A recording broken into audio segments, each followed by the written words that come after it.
கர்த்தருடைய பரிசுத்த நாமத்திற்கு மகிமை உண்டாவதாக.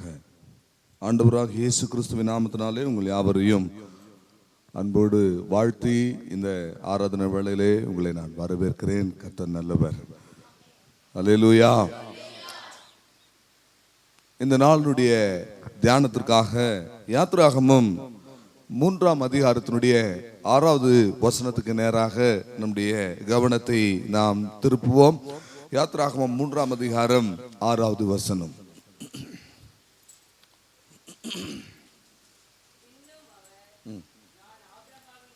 பின்னும் அவர், நான் ஆபிரகாமின் தேவனும் ஈசாக்கின் தேவனும் யாக்கோபின் தேவனுமாய் இருக்கிறேன், உன் பிதாக்களுடைய தேவனாய் இருக்கிறேன் என்றார். கர்த்தருடைய பரிசுத்த நாமத்திற்கு மகிமை உண்டாவதாக. ஆண்டவர் இங்கே நான் யாக்கோபின் தேவனும் ஈசாக்கின் தேவனுமாய் இருக்கிறேன், ஆபிரகாமின் தேவனும் யாக்கோபின் தேவனும் ஈசாக்கின் தேவனுமாய் இருக்கிறேன் என்று ஆண்டவர் இங்கே திருவுளம் பற்றுகிறதை நாம் பார்க்கிறோம்.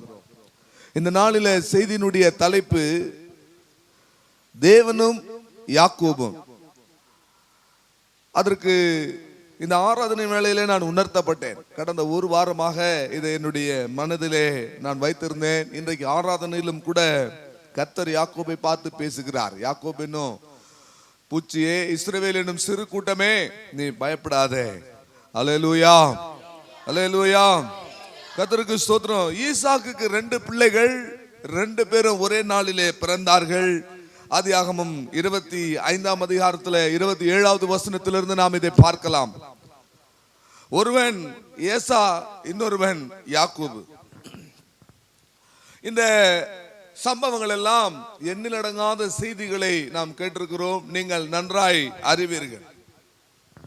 இந்த யாக்கோபு ஒரு கூடாரவாசியும் குணசாலியுமாய் இருந்தான் என்று சொல்லி பார்க்கிறோம். இந்த ஏசா அவன் வேட்டையிலே வல்லவனாய் இருந்தான், வன சஞ்சாரியாய் அவன் இருந்தான். கர்த்தருக்கு ஸ்தோத்திரம். இந்த யாக்கோபை குறித்து வேதம் சொல்லுகிறது, அவன் கூடாரவாசி என்றால் அவன் பிதாக்களினுடைய விசுவாசத்தை பின்பற்றி வந்தவன். அதனால தான் அவனை கூடாரவாசி என்று வேதம் சொல்லுகிறது. அவன் குணசாலி என்று சொல்லப்பட்டிருக்கிறது. அநேகர் குணசாலின்னு ஒரு ஸ்திரீ, ஒரு பெண், அவர்களை தான் இந்த குணசாலி என்கிற ஒரு வார்த்தை ஒரு பெண்ணுக்கு தான் பொருந்தும் என்று சொல்லி அநேகர் நினைத்து கொண்டிருக்கிறார்கள். குணசாலியான ஸ்திரீயை கண்டுபிடிப்பவன் யார் என்று சொல்லி. ஆனால் இங்கே பாருங்க, ஒரு ஆணுக்கும் குணசாலி என்கிற ஒரு வார்த்தை அங்கே கடந்து வருகிறது. அல்லேலூயா. யாக்கோபு அவன் எப்படிப்பட்டவனா இருந்தானா? குணசாலியா இருந்தானா. குணசாலியான ஸ்திரீயை கண்டுபிடிப்பது எப்படி நல்லதோ அதுபோல குணசாலியான புருஷனே என்ன செய்ய வேண்டும்? நாம் கண்டுபிடிக்க வேண்டும். அல்லேலூயா. கர்த்தருக்கு ஸ்தோத்திரம். கடந்த நாட்கள்ல நம்ம மாலையிலே வாலிப பிள்ளைகளுடைய கூட்டத்தில் பேசும் பொழுது ஆண்டவர் ஒரு காரியத்தை குறித்து எதேர்ச்சியாக நாங்கள் தியானிக்கும்படி தேவன் அனுக்கிரகம் பாராட்டினார். குணசாலி அப்படின்னு சொல்லும் போது அந்த குணசாலின்ற வார்த்தையினுடைய அர்த்தம் கொஞ்சம் ஆழமாக எங்களுக்கு வேண்டும். லிட்டரலா எங்களுக்கு அதனுடைய அர்த்தம் இல்லாம கொஞ்சம் பிப்ளிக்கலா ஆழமா குணசாலினா என்ன அப்படின்றத பிள்ளைகள் கேட்டபோது ஆண்டவர் எனக்கு உணர்த்தினார். கர்த்தருக்கு ஸ்தோத்திரம். குணசாலி என்று சொல்லும் பொழுது பிரியமானவர்களே, இருதயத்திலே மறைந்திருக்கிற குணம் வேதம் சொல்லுகிறது. 1 பேதுரு 3ஆம் அதிகாரத்தில் நீங்கள் அதை பார்க்கலாம். கர்த்தருக்கு ஸ்தோத்திரம். ஒரு ஸ்திரீயை குறித்து நம்ம அங்க பார்க்க முடியும் என்றால், அங்க ஸ்திரீயானவள் மயிரை பின்னுதலினாலும் விலையேற பெற்ற ஆபரணங்களை அணிந்து கொள்ளுகிறதுனாலும், பொண்ணு ஆபரணங்களை அணிந்து கொள்ளுகிறதுனாலும், தன்னை அலங்கரியாமல் தகுதியான வஸ்திரத்தினாலும் ஞானத்தினாலும் நாணத்தினாலும் தன்னை என்ன செய்ய வேண்டும்? அலங்கரிக்க வேண்டும். சாந்தமும் அமைதலும் உள்ள இருதயத்திலே மறைந்திருக்கிற குணமே உங்களுக்கு அலங்காரமாய் இருக்க கடவுது. அல்லேலூயா. அவ சாந்தமும் அமைதலும் இருதயத்திலே மறைந்திருக்கிற குணம்தான் நல்ல ஒரு குணசாலி என்கிற வார்த்தைக்கு அர்த்தமாய் இருக்கும். பெரியமானவர்களே, இங்கே யாக்கோபு அவன் குணசாலியாயிருந்தான். அவன் பிதாக்களுடைய விசுவாசத்தை பின்பற்றினவன் ஆனபடினாலே அவனை கூடாரவாசி என்று பார்க்கிறோம். கர்த்தருக்கு ஸ்தோத்திரம். ஆனால் இந்த ஏசா அவன் மனசஞ்சாரியா இருந்தான். சேஷ்டபுத்திர பாகத்தை குறித்து கூட நாங்கள் தியானித்தோம். நேற்றைய தினத்தில் கூட நாங்கள் அதை குறித்து பார்த்தோம். அதையெல்லாம் இப்போ நாம் எடுத்து நாம் போக வேண்டியதில்லை. இந்த நாளில் வார்த்தைக்கு நேராகவே நாம் போகலாம். அதற்கு ஆரம்பத்திற்காக சில காரியங்களை நான் இப்படி சொல்லுகிறேன். எபிரேயர் 12ஆம் அதிகாரத்திலே 16, 17 வசனங்களை நீங்கள் பார்த்தீர்கள் என்று சொன்னால், ஒருவேளை போஜனத்திற்காக தன் சேஷ்ட புத்திர பாகத்தை விற்று போட்ட சீர்கெட்ட ஏசா என்று வேதம் சொல்லுகிறது. ஆகவே பிற்பாடு அவன் இந்த பிதாக்களுடைய சுதந்திரத்தை விரும்பியும் அதை அடையாமல் போனான். அந்த வசனத்தை வாசியுங்கள். எபிரேயர் 12ஆம் அதிகாரம் 16, 17 வசனங்களை வாசியுங்கள்.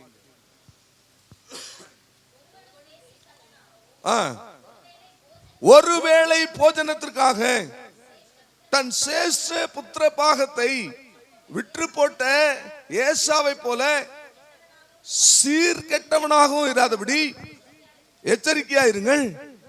ஏனென்றால் பிற்பாடு அவன் ஆசீர்வாதத்தை தேடியும் அதை காணாமல் ஆகாதவன் என்று தள்ளப்பட்டதை அறிவீர்கள். சேஷ்டபுத்திர பாகம்னா என்ன? நேற்றுக்கு நம்ம பார்த்தோம் இல்லையா? நேற்றுக்கா முந்தின நாளா பார்த்தோம். அதற்குள்ள போனா இந்த செய்தி இந்த நாள்ல நம்ம விட்டுருவோம். இன்னைக்கு செய்தி யாக்கோபும் தேவனும், அல்லது கர்த்தரும் யாக்கோபும். நீங்கள் இதை இப்படி வைத்துக் கொள்ளுங்கள். ரோமர் 9ஆம் அதிகாரத்தினுடைய 13வது வசனத்திலே ஏசாவை நான் வெறுத்தேன், யாக்கோபையோ நான் என்ன செய்தேன்? சிநேகித்தேன் என்று கர்த்தர் சொல்லுகிறார். இந்த யாக்கோபினுடைய ஆரம்ப கால வாழ்க்கை சிறப்பானதாக அது இல்லை. நாம் நன்றாய் அறிவோம், அவன் ஏமாற்றுகிறவன், அவன் எத்தன் என்று சொல்லி. ஆனாலும் தேவனுடைய அநாதி தீர்மானத்தை பாருங்கள், தேவனுடைய இரக்கத்தை பாருங்கள். இந்த யாக்கோபை தேவன் சிநேகிக்கிறார். யாக்கோபு என்று சொல்லும் பொழுது பரிசுத்த வேதாகமத்திலே அது ஒரு தனிப்பட்ட மனிதனை குறிக்கிற வார்த்தைகளாக நாம் எடுத்துக்கொள்ள முடியாது. தீர்க்கதரிசிகள் எல்லாம் யாக்கோபே யாக்கோபே இப்பொழுதும் யாக்கோபே என்று சொல்லும் பொழுதெல்லாம் ஒரு தனிப்பட்ட மனிதனை அவர்கள் சொல்லவில்லை. அதை நாம் நன்றாய் அறிவோம். ஒரு பெரிய சந்ததியை, ஒரு பெரிய திரள் கூட்டத்தை, ஒரு பெரிய ஜன கூட்டத்தை அவர்கள் யாக்கோபே, இஸ்ரவேலே, முழு இஸ்ரவேலையும் அவர்கள் யாக்கோபே என்று அழைத்தார்கள். அல்லேலூயா. இன்றைக்கு எழுத்தின்படியாக இஸ்ரவேலர்கள் யார் என்று சொன்னால், நீங்களும் நானும் தான் எழுத்தின்படியான இஸ்ரவேலர்கள் என்று சொன்னால், இன்றைக்கு மாம்சத்தின்படி விருத்த சேதனம் பண்ணப்பட்டவர்கள் எழுத்தின்படியான யூதர்களாய் இருக்கிறார்கள். ஆனால் பிரியமானவர்களே, வேதம் சொல்லுகிறது மாம்சத்தின்படி செய்யப்படுகிற விருத்த சேதனம் அல்ல, ஆவியிலே செய்யப்படுகிற விருத்த சேதனமே விருத்த சேதனமாய் இருக்கிறது. மாம்சத்தின்படி யூதனாய் இருக்கிறவன் யூதன் அல்ல, ஆவியிலே யூதனாய் இருக்கிறவனே யூதன் என்று பார்க்கிறோம். ஆகவே பிரியமானவர்களே, நீங்களும் நானும் தான் இன்றைக்கு தேவனுடைய பார்வையிலே ஆவிக்குரிய இஸ்ரவேலர்களாய் நாம் காணப்படுகிறோம். உங்களையும் என்னையும் தான் ஆண்டவர் யாக்கோபே இஸ்ரவேலே என்று அவர் அழைக்கிறார். கர்த்தருடைய பரிசுத்த நாமத்திற்கு மகிமை உண்டாவதாக. இந்த யாக்கோபை குறித்து சில பொதுவான காரியங்களை சொல்லி, ஒரு 7 குறிப்புகளை சொல்லி இந்த நாளுடைய செய்திக்கு நேராக நாம் கடந்து போவோம். பிரியமானவர்களே, சில பொதுவான குறிப்புகளை உங்களுக்கு முன்பதாக வைக்கிறேன். அதற்கு பின்பதாக ஒரு 5 காரியங்கள் யாக்கோபுக்கும் தேவனுக்கும் உள்ள அந்த வேதத்தில் அந்த பந்தத்தை குறித்தும் நாம் விவரிக்கவே முடியாது. ஒரு சில காரியங்கள், ஒரு 5 காரியங்கள்ல ஒரு சில சத்தியங்களை நாம் தியானிக்க போகிறோம். கர்த்தருக்கு ஸ்தோத்திரம். இந்த யாக்கோபு இந்த தேவனை எப்படியெல்லாம் ருசி பார்த்தான் என்று நாம் பார்க்க போகிறோம். முதலாவதாக இந்த யாக்கோபை குறித்து, இந்த யாக்கோபின் தேவனை குறித்து சில பொதுவான வசனங்களை நாம் பார்க்க போகிறோம். முதலாவதாக, யார் இந்த யாக்கோபின் தேவன்? 20ஆம் சங்கீதத்தினுடைய 1வது வசனத்தை நீங்கள் பார்ப்பீர்கள் என்று சொன்னால், 20ஆம் சங்கீதத்தினுடைய 1வது வசனம் சொல்லுகிறது, ஆபத்து நாளிலே கர்த்தர் உம்முடைய ஜெபத்தை கேட்பாராக. யாக்கோபின் தேவன் யாக்கோபின் தேவனுடைய நாமம் உமக்கு உயர்ந்த அடைக்கலமாவதாக. அல்லேலூயா, அல்லேலூயா. யாக்கோபின் தேவன் என்று சொன்னால் அவர் நமக்கு உயர்ந்த அடைக்கலமாய் அவர் இருக்கிறார். ஒரு அல்லேலூயா சொல்லுங்களேன். கர்த்தருடைய பரிசுத்த நாமத்திற்கு மகிமை உண்டாவதாக. யாக்கோபின் தேவன் என்று சொன்னாலே நம்முடைய சிந்தைக்கு முதலாவது வர வேண்டிய காரியம் என்னவென்றால், அவர் நமக்கு உயர்ந்த அடைக்கலமாய் இருக்கிறார். ஆமென், அல்லேலூயா. உலகத்தில் எத்தனையோ அடைக்கலங்கள் இருக்கிறார்கள், அடைக்கல பட்டணங்கள் உண்டு. ஆனால் இன்றைக்கு மெய்யான ஒரு அடைக்கலம் நமக்கு இந்த யாக்கோபின் தேவன். நீங்கள் ஒன்றை உங்கள் இருதயத்திலே நீங்கள் சிந்தித்து பாருங்கள், நீங்கள் எப்பேற்பட்ட அடைக்கலத்திற்குள்ளே நீங்கள் வந்திருக்கிறீர்கள். அல்லேலூயா, அல்லேலூயா. எந்த அடைக்கலத்துக்குள்ளே நீங்கள் வந்திருக்கிறீர்கள் பாருங்கள் பிரியமானவர்களே. 46ஆம் சங்கீதத்திலே 7வது வசனம் சொல்லுகிறது, சேனைகளின் கர்த்தர் நம்மோடு இருக்கிறார், யாக்கோபின் தேவன் நமக்கு உயர்ந்த அடைக்கலமானவர். அல்லேலூயா. அதே 46ஆம் சங்கீதத்திலே 16வது வசனம் சொல்லுகிறது, சேனைகளின் கர்த்தர் நம்மோடு இருக்கிறார், யாக்கோபின் தேவன் நமக்கு உயர்ந்த அடைக்கலமாய் இருக்கிறார்.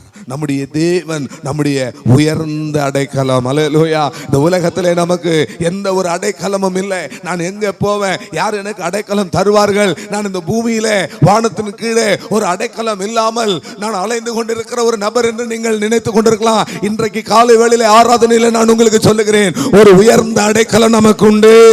அவர்தான் யாக்கோபின் தேவன். யாக்கோபின் தேவன் நமக்கு உயர்ந்த அடைக்கலமானவர்.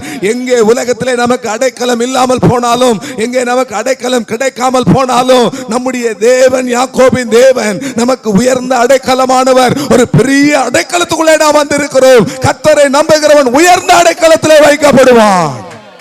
இந்த உலகத்திலே அடைக்கலம் தேடி அலைந்து கொண்டிருக்கிறாயோ, எந்த ஒரு அடைக்கலமும் இல்லை, எந்த ஒரு ஆறுதலும் இல்லை என்று நீ திகைத்துக் கொண்டிருக்கிறாயோ, கண்ணீரோடு வேதனையோடு வியாகுலத்தோடு வாழ்ந்து கொண்டிருக்கிறாயோ, கர்த்தருடைய வார்த்தை உனக்கு நேராய் வருகிறது. நான் ஆபிரகாமின் தேவன், நான் ஈசாக்கின் தேவன், நான் யாக்கோபின் தேவன் என்று சொன்னாரே, அந்த யாக்கோபின் தேவன் எப்படிப்பட்டவர்? உனக்கு ஒரு உயர்ந்த அடைக்கலமானவர். அல்லேலூயா. நாம நினைத்து பாருங்க, எப்பேற்பட்ட ஒரு அடைக்கலத்துக்குள்ளே நாம் வந்திருக்கிறோம். அநேகர் ஜெபம் பண்ண வரும் பொழுது நான் சொல்லுவேன், நீங்க கவலைப்படாதீங்க, நீங்க போங்க, கர்த்தர் பார்த்துக் கொள்வார்னு சொல்லுவேன். அதை விசுவாசிக்காம இவர் ஏதாவது தீர்க்க தரிசனம் சொல்லி பெருசா ஏதாவது ஒரு காரியத்தை சொல்லுவார்னு பார்த்தா சிம்பிளா சொல்லி அனுப்புறாரு அப்படின்னா பாருங்க, அந்த ஆழத்தை அறிந்து கொள்ளுங்க.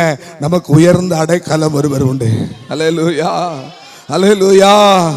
இந்த ஊழியத்தை நடத்தி கொண்டு வந்த என்னுடைய அருமையான தகப்பனார் 2005ஆம் ஆண்டு டிசம்பர் மாதம் அவர் மரித்து போன போது, பிரியமானவர்களே, இந்த உலகத்துல ஒன்றுமில்லாத ஒரு சூழ்நிலையில, எல்லாராலும் கைவிடப்பட்ட ஒரு சூழ்நிலையில அநேகர் சொன்னாங்க, இன்னும் இந்த சபை நடந்து கொண்டிருக்கிறதா, இன்னும் இந்த ஊழியம் நடந்து கொண்டிருக்கிறதா என்று சொன்னார்கள்.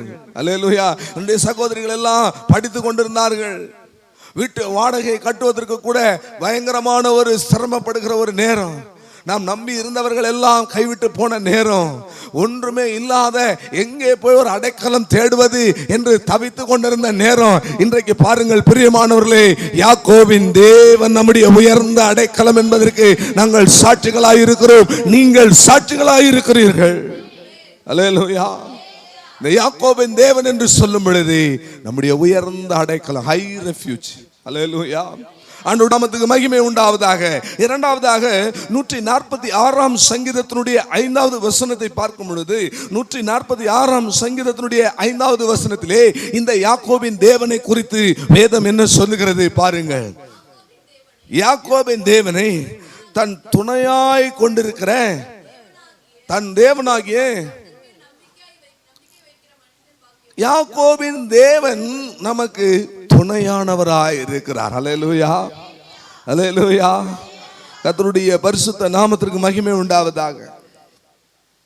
அதுதான் இன்றைக்கு ஆராதனை வேளையில வினோத் பிரதர் சொன்னார். ஏசாயா 41ஆம் அதிகாரத்தினுடைய 13வது வசனம், உன் தேவனாய் இருக்கிற உன் கர்த்தர் சொல்லுகிறதாவது, உன் தேவனாகிய கர்த்தர் உன் வலது கையை பிடித்து பயப்படாதே, நான் உனக்கு துணை நிற்கிறேன். யாக்கோபு என்னும் பூச்சியே, இஸ்ரவேல் என்னும் சிறு கூட்டமே, நீ பயப்படாதே, கர்த்தர் உனக்கு துணை செய்கிறவராய் இருக்கிறார். அல்லேலூயா.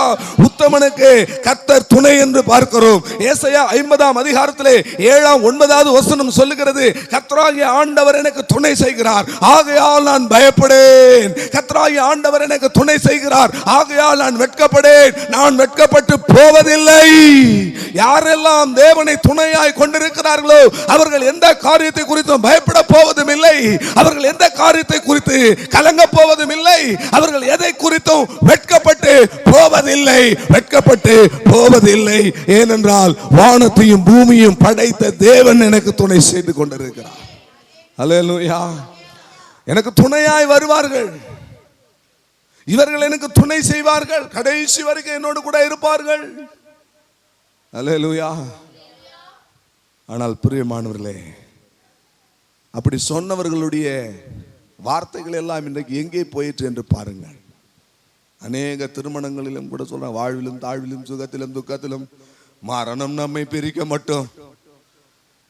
ஆனால் அதை கடைசி வரையிலும் காத்துக் கொள்கிறதில் தான் இருக்கிறது. பிரியமானவர்களே, தேவனுடைய சமூகத்தில் உடன்படிக்கை செய்கிறோம். ஆனால் இன்றைக்கு எத்தனையோ திருமணங்கள் தேவ சமூகத்தில் ஆண்டவருக்கு முன்பதாக உடன்படிக்கை பண்ணினவர்கள். அல்லேலூயா. நாசியிலே சுவாசமுள்ள மனுஷனை நம்புவதை பார்க்கலாம் கர்த்தர் பேரில் பற்றுதலா இருப்பதே நலம். அல்லேலூயா. நாம யாரை நமக்கு துணையா நினைச்சுக்கிட்டு இருக்கிறோம். அப்பா அம்மா நமக்கு துணையா வருவாங்க. அநேகர் வாசகங்களை போடுறாங்க, என் தாயே துணை, என் தகப்பனே துணை. இல்ல, கர்த்தருக்கு ஸ்தோத்திரம். நம்ம விசுவாசிகள் நிறைய பேர் நினைச்சுக்கிறாங்க மறைமலை மாதா நமக்கு துணைன்னு சொல்லிட்டு. அல்லேலூயா. ஆண்டவருடைய நாமத்துக்கு மகிமை உண்டாவதாக. நம்முடைய தேவன் நமக்கு துணை செய்கிறார். மலைகள் விலகினாலும் பர்வதங்கள் நிலை பெயர்ந்தாலும் அவருடைய வார்த்தை ஒரு நாளும் மாறாது. அல்லேலூயா.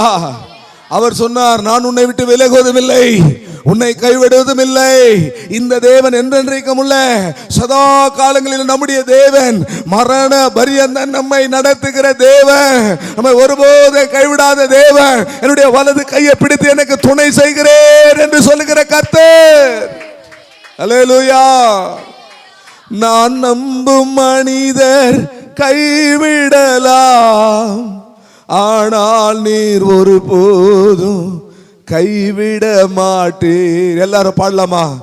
நான் நம்பும் மனிதர் கைவிடலாம், ஆனால் நீ ஒருபோதும் கைவிட மாட்டீர். நீரே வழி, நீரே சத்தியம், நீரே ஜீவன் ஏசையா.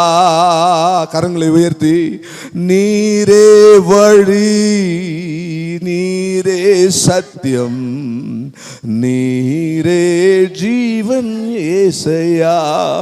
இந்த யாக்கோபின் தேவன் நமக்கு உயர்ந்த அடைக்கலமானவர். இந்த யாக்கோபின் தேவன் நமக்கு துணையானவர். இந்த செய்தியை கேட்கிற வேளையில பரிசுத்த ஆவியானவர் உங்களை நிரப்புவாரானால் நீங்க நன்றாக ஆவியில நிறைந்து நீங்கள் தீர்க்க தரிசனம் பேசும்படியாக நான் கர்த்தருடைய ஆவியினாலே நான் கட்டளையிடுகிறேன். அல்லேலூயா. மூன்றாவதாக இந்த யாக்கோபின் தேவன் யார்? ஏசாயாவின் தீர்க்க தரிசன புஸ்தகம் 29ஆம் அதிகாரம் 23வது வசனம். ஏசாயா 29ஆம் அதிகாரம் 23வது வசனம்.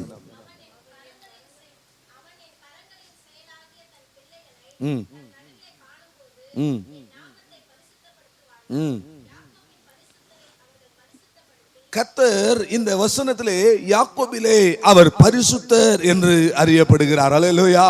யாக்கோபின் தேவன் நமக்கு உயர்ந்த அடைக்கலம், யாக்கோபின் தேவன் நமக்கு துணையானவர். இப்பொழுது யாக்கோபின் தேவன் யாரா? அவர் பரிசுத்தரா. அல்லேலூயா. நம்ம ஆராதிக்கிற தேவன் பரிசுத்தம் உள்ளவர். எவ்வளோ பெரிய ஒரு ஸ்லாக்கியம் பாருங்க. நீங்க எங்க வேணாலும் ஆராதித்து பாருங்க, அநேக பாடல்களை எல்லாம் பாடுங்க. ஆனா நான் சொல்லுகிற இந்த ரகசியத்தை கேட்டு நீங்கள் உங்கள் ஆராதனையில நீங்கள் இந்த வார்த்தையை பிரவாகப்படுத்தி பாருங்கள். அவர் பரிசுத்தர் பரிசுத்தர் பரிசுத்தர் என்று ஆராதித்து பாருங்கள். தேவ மகிமை அங்கே கடந்து வரும், தேவனுடைய பிரசன்னம் அங்கே கடந்து வரும். நீங்க பரிசுத்தர் பரிசுத்தர் சொல்லும் பொழுது மகிமை இறங்கி வரும். மகிமை என்பது என்ன? மகிமை என்பது என்ன? காணக்கூடாத கர்த்தருடைய காணக்கூடிய வெளியரங்கமான கிரியைகள் தான் மகிமை. The visible manifestation of invisible God. கர்த்தரை பார்க்க முடியாமல் இருக்கிறோம், தேவனை ஒருவனும் ஒரு காலம் என்ன செய்வதில்லை, கண்டதில்லை. ஆகவே பிரியமானவர்களே, அப்படி காணக்கூடாத கர்த்தருடைய காணக்கூடிய வெளியரங்கமான கிரியைகள் தான் மகிமைகள். ஆகவே நீங்கள் அவரை பரிசுத்தர் பரிசுத்தர் பரிசுத்தர் என்று துதிக்கும் பொழுது அந்த மகிமை காணக்கூடிய தெய்வத்தினுடைய கிரியைகள் வெளிப்படும். பிரியமானவர்களே, இந்த யாக்கோபின் தேவன் பரிசுத்தராய் இருக்கிறார். ஏசாயா 10ஆம் அதிகாரம் 17வது வசனத்திலே நாம் பார்க்கிறோம், இஸ்ரவேலின் ஒளியானவர் அதன் அக்னியாக இருக்கிறார் என்று நாம் பார்க்கிறோம். கர்த்தருடைய பரிசுத்தம் என்பது என்ன? அது அவருக்குள்ளே பற்றி எரிந்து ஜாலித்து கொண்டிருக்கிற அக்னியை அது காண்பிக்கிறது. ஏசாயா 10:17 வாசியுங்கள். இஸ்ரவேலின் ஒளியானவர் அக்னியும் அதன் பரிசுத்தர் அக்னி ஜாலயமாய் இருக்கிறாராம். அது என்ன செய்கிறது? முட்செடிகளை என்ன செய்கிறதா? நெரிஞ்சல்களையும் ஒரே நாளிலே தகித்து போடுகிறதா. அருமையான தேவஜனமே, யாக்கோபின் தேவன் நமக்கு உயர்ந்த அடைக்கலம், யாக்கோபின் தேவன் நமக்கு துணையானவர். இப்பொழுது யாக்கோபின் தேவன் அவர் பரிசுத்தராய் இருக்கிறார். அவருடைய பரிசுத்தம் ஒரு அக்கினி ஜுவாலையை போல ஜாலித்துக் கொண்டிருக்கிறது. அதன் ஒளி, அவருக்குள்ளே இருக்கிற அந்த ஒளி, அது ஒரு பரிசுத்தமாய் இருக்கிறது. அவருக்குள்ளே இருக்கிற அந்த அக்கினி ஜுவாலை என்பது பரிசுத்தமாய் இருக்கிறது. கர்த்தருக்கு ஸ்தோத்திரம். பரிசுத்தம் தான் இங்கே அக்கினி ஜுவாலை என்று சொல்லப்பட்டிருக்கிறது. அது முட்செடிகளை, நெரிஞ்சல்களை தகித்து அது பட்சித்து போடுகிறது. முட்செடி என்பது சாபத்தை காண்பிக்கிறது. பிரியமானவர்களே, ஒரே நாளிலே இந்த சாபத்தை, இந்த முட்செடியை அந்த பரிசுத்தம் தகித்து போடுகிறது என்றால் அதுதான் சிலுவையிலே மரணித்து நம்முடைய பாவ சாபங்களை எல்லாம் ஒரே நாளிலே அவர் தகித்து போட்டார். பிரியமானவர்களே, அல்லேலூயா. அந்த அக்கினி முட்செடிகளை பட்சிக்கிறது என்றால் சாபத்தை ஆண்டவர் பட்சித்தார். சாபம் என்பது ஒரு முள்ளுக்கு அடையாளமாக இருக்கிறது. நீ நெற்றி வேர்வை சிந்தி நிலத்திலே பயிரிடுவாய், இந்த நிலமானது உனக்கு முள்ளையும் குறுக்கையும் பிறப்பிக்கும் என்று ஆண்டவர் என்ன செய்தார்? அன்றைக்கு மனிதனை சபித்தார். அதே சாபத்தை தன்னுடைய சிரசிலே அவர் ஏற்றுக்கொண்டார். அவருக்கு முள்முடி சூட்டப்பட்டது. அல்லேலூயா. அந்த சாபத்தை, அந்த பாவத்தின் விளைவாய் அந்த சாபத்தை ஆண்டவர் கல்வாரி சிலுவையிலே ஒரே நாளிலே தகித்து போட்டார். அவருக்குள்ள இருந்த அந்த அக்கினி அதை தகித்து போட்டது. முட்செடி என்பது குணப்படாத நம்முடைய பழைய பாவ சுபாவங்களை, நம்முடைய ஜென்ம சுபாவங்களை அது காண்பிக்கிறது. அதையும் இந்த யாக்கோபின் பரிசுத்தர் என்ன செய்கிறாராம்? பட்சித்து போடுகிறார். இன்னும் குணப்படாத சுபாவம், இன்னும் விட முடியாத சுபாவம், இன்னும் பழைய சுபாவம், இன்னும் ஜென்ம சுபாவம், இதெல்லாம் ஒரு முள்செடி. நீதிமொழிகள் 24ஆம் அதிகாரம் 30-31 நீங்கள் வாசித்து பார்த்தால் அங்கே சோம்பல், அசதி, இதெல்லாம் ஒரு முள்செடி. சோம்பலும் மதியினமும் எங்கே இருக்கிறதோ அங்கே முள்களும் காஞ்சொரிகளும் அங்கே இருக்கும். அந்த வசனத்தை வாசியுங்கள். சோம்பேறியினுடைய வயல், மதியினுடைய திராட்சை தோட்டம் முள்ளுக்காடா இருக்கிறது. நிலத்தினுடைய முகத்தை காஞ்சொரிகள் என்ன செய்திருக்கிறதா? பாருங்க, சாபம் என்பது ஒரு முள் இல்லையா? இரண்டாவது, குணப்படாத சுபாவம் என்பது ஒரு முள். பழைய ஜென்ம சுபாவம் என்பது ஒரு முள். வியாதி என்பது ஒரு முள். பாருங்க, வியாதி என்ன செய்து ஒருத்தனுடைய சரீரத்தில் முள்ளாய் குத்துகிறது. ஆண்டவரத்தில் கேட்கிறார், ஆண்டவரே இது என்னை விட்டு விலக வேண்டும். அப்போ வியாதி என்பது ஒரு முள். எதெல்லாம் உங்களை குத்தி கொண்டிருக்கிறதோ அதெல்லாம் என்னதுதான்? முள்ளுதான். அல்லேலூயா, அல்லேலூயா. சிலர் நினைக்கிறாங்க என் பொண்டாட்டி தான் என்ன குத்திட்டே இருக்குது. கத்திருக்கு. சிலர் நினைக்கிறாங்க என் புருஷன் என்ன செய்யறான்? முல்லை போன்ற வார்த்தைகள் கூட இருக்கு. அல்லேலூயா. கத்திருக்கு. பட்டைய குத்து போல் பேசுகிறவர்கள் உண்டு, ஞானவான்களுடைய நாவோ ஔஷதம். கத்திருக்கு ஸ்தோத்திரம். வார்த்தைகள் கூட சில வேலையில முள்ளாய் வருது, பட்டயமாய் வருது, ஈட்டியாய் வருது. ஈட்டியை போல என்ன செய்யறாங்க? குத்துறாங்க. கத்திருக்கு ஸ்தோத்திரம். நம்முடைய தேவன் பரிசுத்தர். அந்த பரிசுத்தர் என்று சொன்னால் அது அவருக்குள்ள இருக்கிற அந்த அக்கினி ஜுவாலை. அவர் நம் நடுவிலே பற்றி எரிந்தார்னா நம்முடைய குணப்படாத ஜென்ம சுபாவங்கள், முள்ளா இருக்கிற எல்லா காரியங்களும் என்ன செஞ்சிடும்? எதெல்லாம் நம்மை குத்தி வேதனைப்படுத்தி கொண்டிருக்கிறதோ அந்த முட்களை எல்லாம் பரிசுத்தம் என்கிற அக்கினி தகித்து போடும். அந்த பரிசுத்தம் எங்கே இருக்கிறது? இஸ்ரவேலிலே. இஸ்ரவேலின் தேவன், யாக்கோபின் தேவன் உன் நடுவிலே அவர் பரிசுத்தர் என்று அறியப்படுகிறார். அல்லேலூயா. ஏசாயா 12ஆம் அதிகாரம் 6வது வசனம் சொல்லுகிறது, சியோனிலே வாசமா இருக்கிறவளே சத்தமிட்டு கம்பீரி, இஸ்ரவேலின் பரிசுத்தர் பெரியவர். அல்லேலூயா. இஸ்ரவேலிலே இருக்கிற பரிசுத்தர் யாக்கோபின் தேவன், அவர் பரிசுத்தர், அவர் பெரியவராய் அவர் இருக்கிறார். அல்லேலூயா. இஸ்ரவேலின் பரிசுத்தர் பெரியவராய் உன் நடுவிலே இருக்கிறார். பெரியவராய் இருந்தா பெரிய பெரிய காரியங்கள் நடக்கும். ஆமென் சொல்ல மாட்டீங்களா? அநேகருடைய வாழ்க்கையில பெரிய பெரிய காரியங்கள் நடக்கிறதுனா என்ன அர்த்தம்? யாக்கோபின் தேவன் அங்கே இருக்கிறார், உன்னுடைய தேவன் அங்கே இருக்கிறார். அல்லேலூயா. நான்காவதாக ஏசாயா 49ஆம் அதிகாரத்தினுடைய 26ஆம் வசனம். ஏசாயா 49ஆம் அதிகாரத்தினுடைய 26வது வசனம்.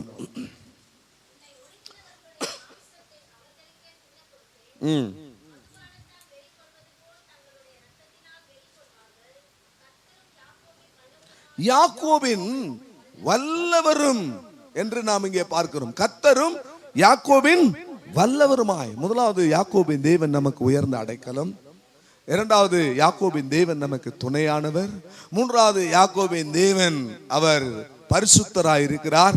இப்போ நான்காவது, யாக்கோபின் தேவன் அவர் வல்லவராய் இருக்கிறார். அவர் உன் ரட்சிப்பின் தேவனாய் இருக்கிறார். அந்த வசனம் அப்படித்தான் முடிகிறது. அவர் உன்னை ரட்சிப்பார், அவர் உன்னை மீட்பார், அவர் உன்னுடைய மீட்பராய் இருக்கிறார். இந்த வல்லமையுள்ள தேவன் நம்முடைய வாழ்க்கையிலே அவர் என்ன செய்கிறார்? பிரியமானவர்களே, அவர் வல்லமையான காரியங்களை அவர் செய்கிறார். வல்லமையுடைய தேவன் மகிமையானவைகளை நீங்கள் செய்தார். கர்த்தர் ஒரு தரம் விளம்பினார், இரண்டு தரம் கேட்டிருக்கிறேன். வல்லமை கர்த்தருடையது.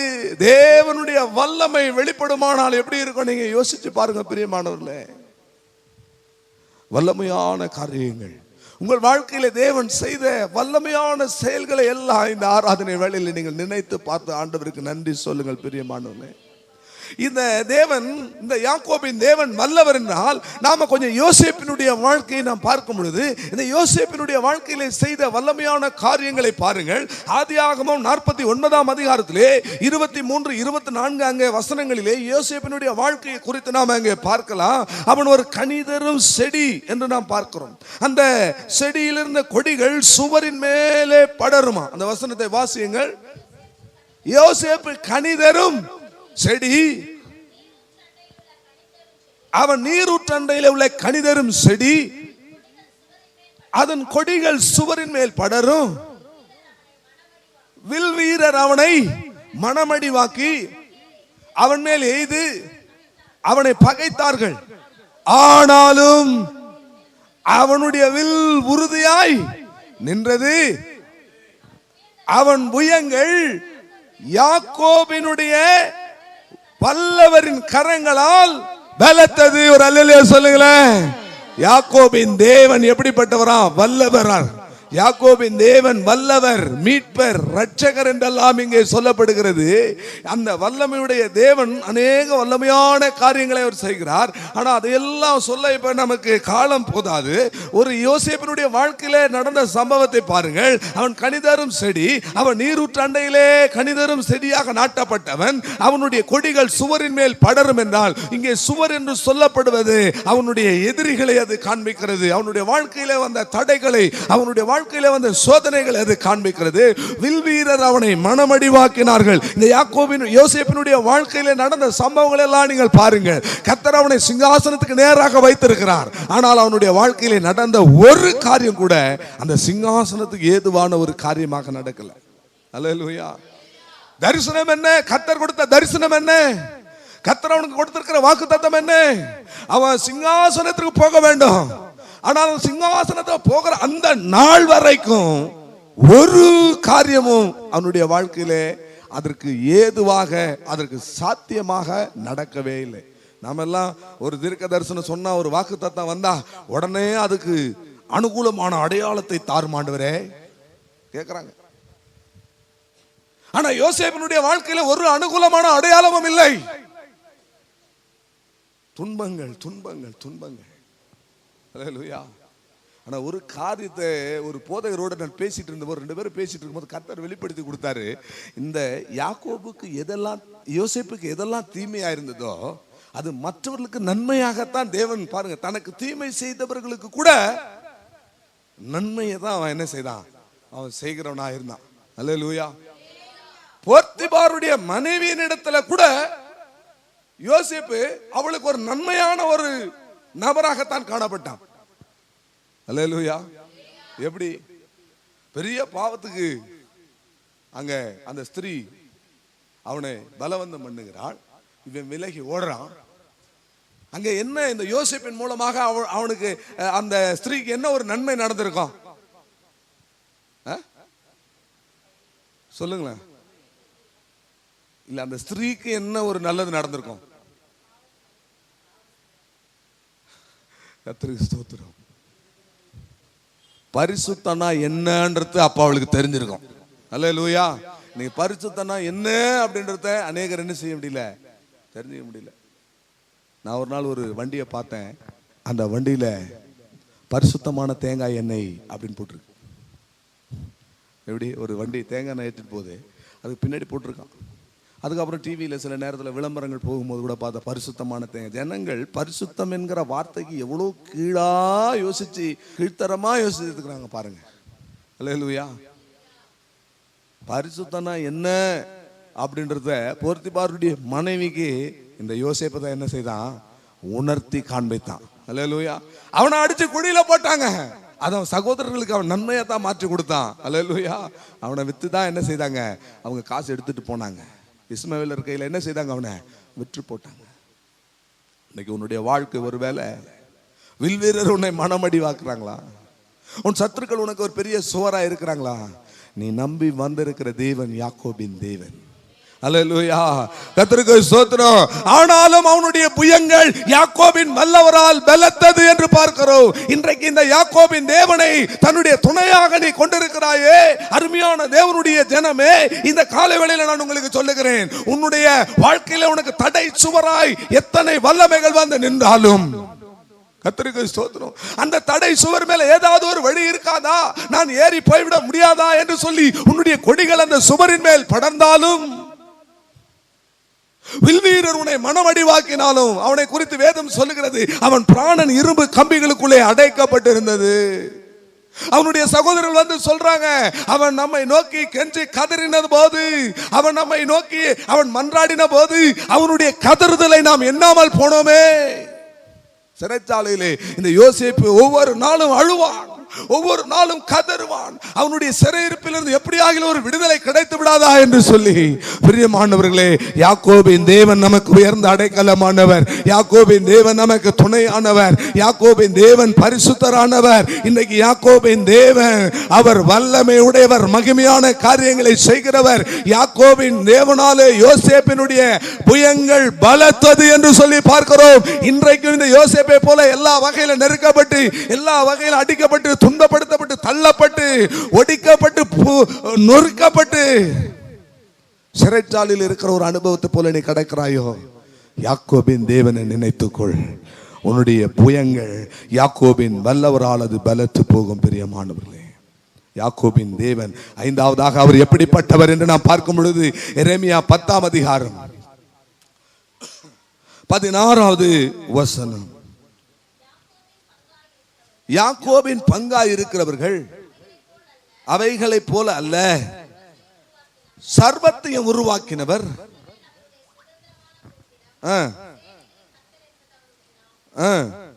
கர்த்தருக்கு ஸ்தோத்திரம். பிரியமானவர்களே, நாம் இங்கே பார்க்கிறோம் யாக்கோபின் பங்கு என்று சொல்லப்பட்டிருக்கிறது. ஏசாயா எரேமியா 51:19 கூட இதே போல வசனங்கள் சொல்லப்பட்டிருக்கிறது. இன்னுமே நம்ம இந்த சண்டே மெசேஜுக்குள்ள போகல. யாக்கோபின் தேவன் என்பதற்கான கோட்டிங் தான் நம்ம பார்த்துட்டு இருக்கிறோம். ஓரளா சில பொதுவான குறிப்புகளை பார்த்துட்டு இருக்கிறோம். அந்த டீப் மெசேஜுக்கு இன்னும் போகல. கர்த்தருக்கு ஸ்தோத்திரம். கர்த்தருக்கு அவைகளை போல அல்ல, யாக்கோபின் பங்கானவர் அவைகளை போல அல்ல. அப்படின்னா என்ன அர்த்தம்? கர்த்தருக்கு ஸ்தோத்திரம். விக்கிரகங்களை போல அல்ல, சேனைகளின் கர்த்தர் என்பது அவருடைய நாமம். அவைகளை போல அல்ல என்று சொன்னா என்ன அர்த்தம்? அவைகள் கண் இருந்தோ காணாது, அது செவிகள் இருந்தோ கேட்காது. அப்படின்னா பிரியமானவர்களே, இந்த இடத்துல யாக்கோபின் பங்கானவர் அவைகளை போல அல்லனா விக்கிரகத்தை போல அல்ல. நிறைய வசனங்கள் இருக்கு. பிரிய ஏசாயா 10ஆம் அதிகாரம் 10வது வசனம், இவர் மெய்யான தேவன், இவர் ஜீவனுள்ள தேவன், இவரோ நித்திய ராஜா என்று சொல்லப்பட்டிருக்கிறது. 11-12 வசனங்களை நீங்கள் பார்த்தீர்கள் என்று சொன்னால், அங்கே வானத்தையும் பூமியை உண்டாக்கின தெய்வம் கர்த்தருக்கு ஸ்தோத்திரம். இவர் தான் வானத்தையும் பூமியை உண்டாக்காத தெய்வங்கள் இனி பூமியில இராதபடி அவைகளை எல்லாம் அழிந்து போகும். அவரே பூமியிலே வல்லவர் என்று அறியப்படுவார். அல்லேலூயா, அல்லேலூயா. பாருங்க பிரியமானவர்களே, அவர் யாக்கோபின் பங்கு என்று சொன்னால் அவைகளை போல அல்ல என்று சொன்னால் விக்கிரகங்களை போல அல்ல, சொரூபங்களை போல அல்ல. அவர் ஜீவனுள்ள தேவன், இன்றைக்கும் கிரியை செய்கிறவராய் அவர் காணப்படுகிறார். பாருங்க அந்த 11-12 வசனத்தை வாசியுங்கள். வானத்தையும் பூமியும் உண்டாக்காத தெய்வங்கள்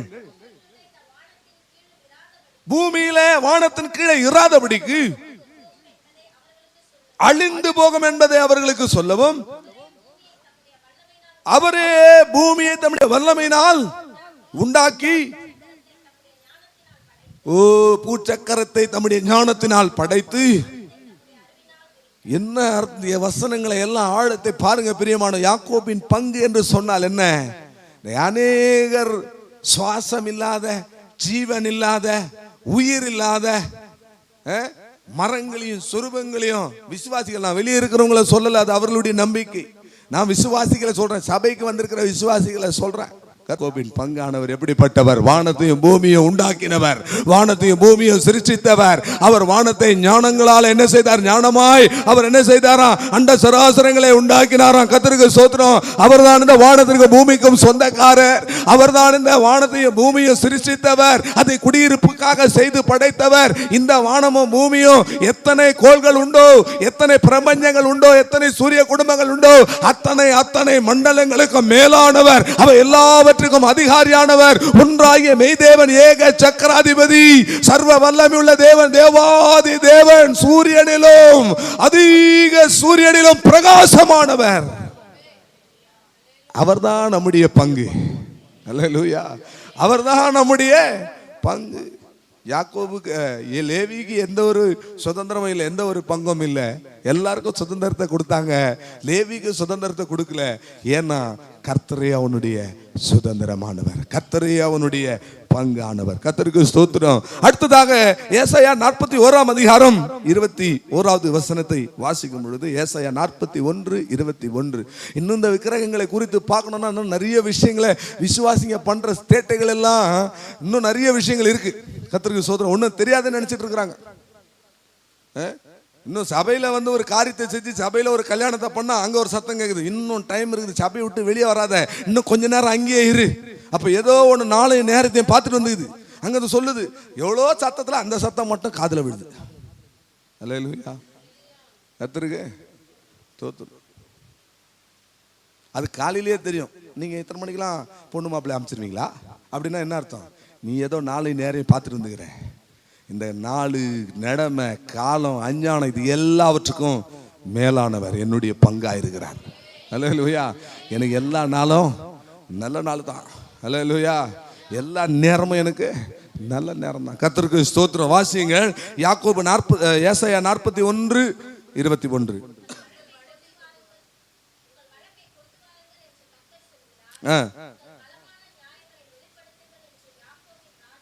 யாக்கோபின் ராஜா, யாக்கோபின் தேவன் உமக்கு உயர்ந்த அடைக்கலம். சொல்லிட்டே வாங்க. யாக்கோபின் தேவன் நமக்கு துணையானவர், யாக்கோபின் தேவன் பரிசுத்தர், யாக்கோபின் தேவன் வல்லவர், யாக்கோபின் தேவன் பங்கானவர். இப்ப 6வது யாக்கோபின் தேவன் அவர் ராஜாவா இருக்கிறார். ராஜா என்ன அர்த்தம்? ராஜா என்ன செய்வார்? ஆளுகை செய்வார். அல்லேலூயா. கர்த்தருக்கு நான் ராஜான்னு சொல்லிட்டு ஃபுல்லா எல்லாத்தையும் உருட்டி பரட்டி எடுக்க கூடாது. நான் தான் ராஜா, நான் தான் இங்க மந்திரி, யாருமே என்னுடைய கண்ட்ரோல் மாரி போகக்கூடாது அப்படின்னு ஏதாவது பண்ணக்கூடாது. கர்த்தருக்கு ஸ்தோத்திரம். சிலர் அப்படிதான் இருப்பாங்க, நானே ராஜா, நானே மந்திரி. இங்க நம்முடைய தேவன் தான் நமக்கு ராஜா. அவர் என்ன செய்வாரு? அவர் அரசாளுவார். ஆமே. அவர் அரசாள். சரியான ஒரு வார்த்தையை சொன்னாங்க சகோதரி, அரசாள்வார். ராஜா என்று சொன்னால் அவருக்கு ஒரு ராஜ்யம் இருக்கும். ராஜான்னு சொன்னா அவருக்கு ஒரு ராஜ்யம் இருக்கும். ராஜான்னு சொன்னா அவர் அரசாளுகிறவராக இருப்பார்.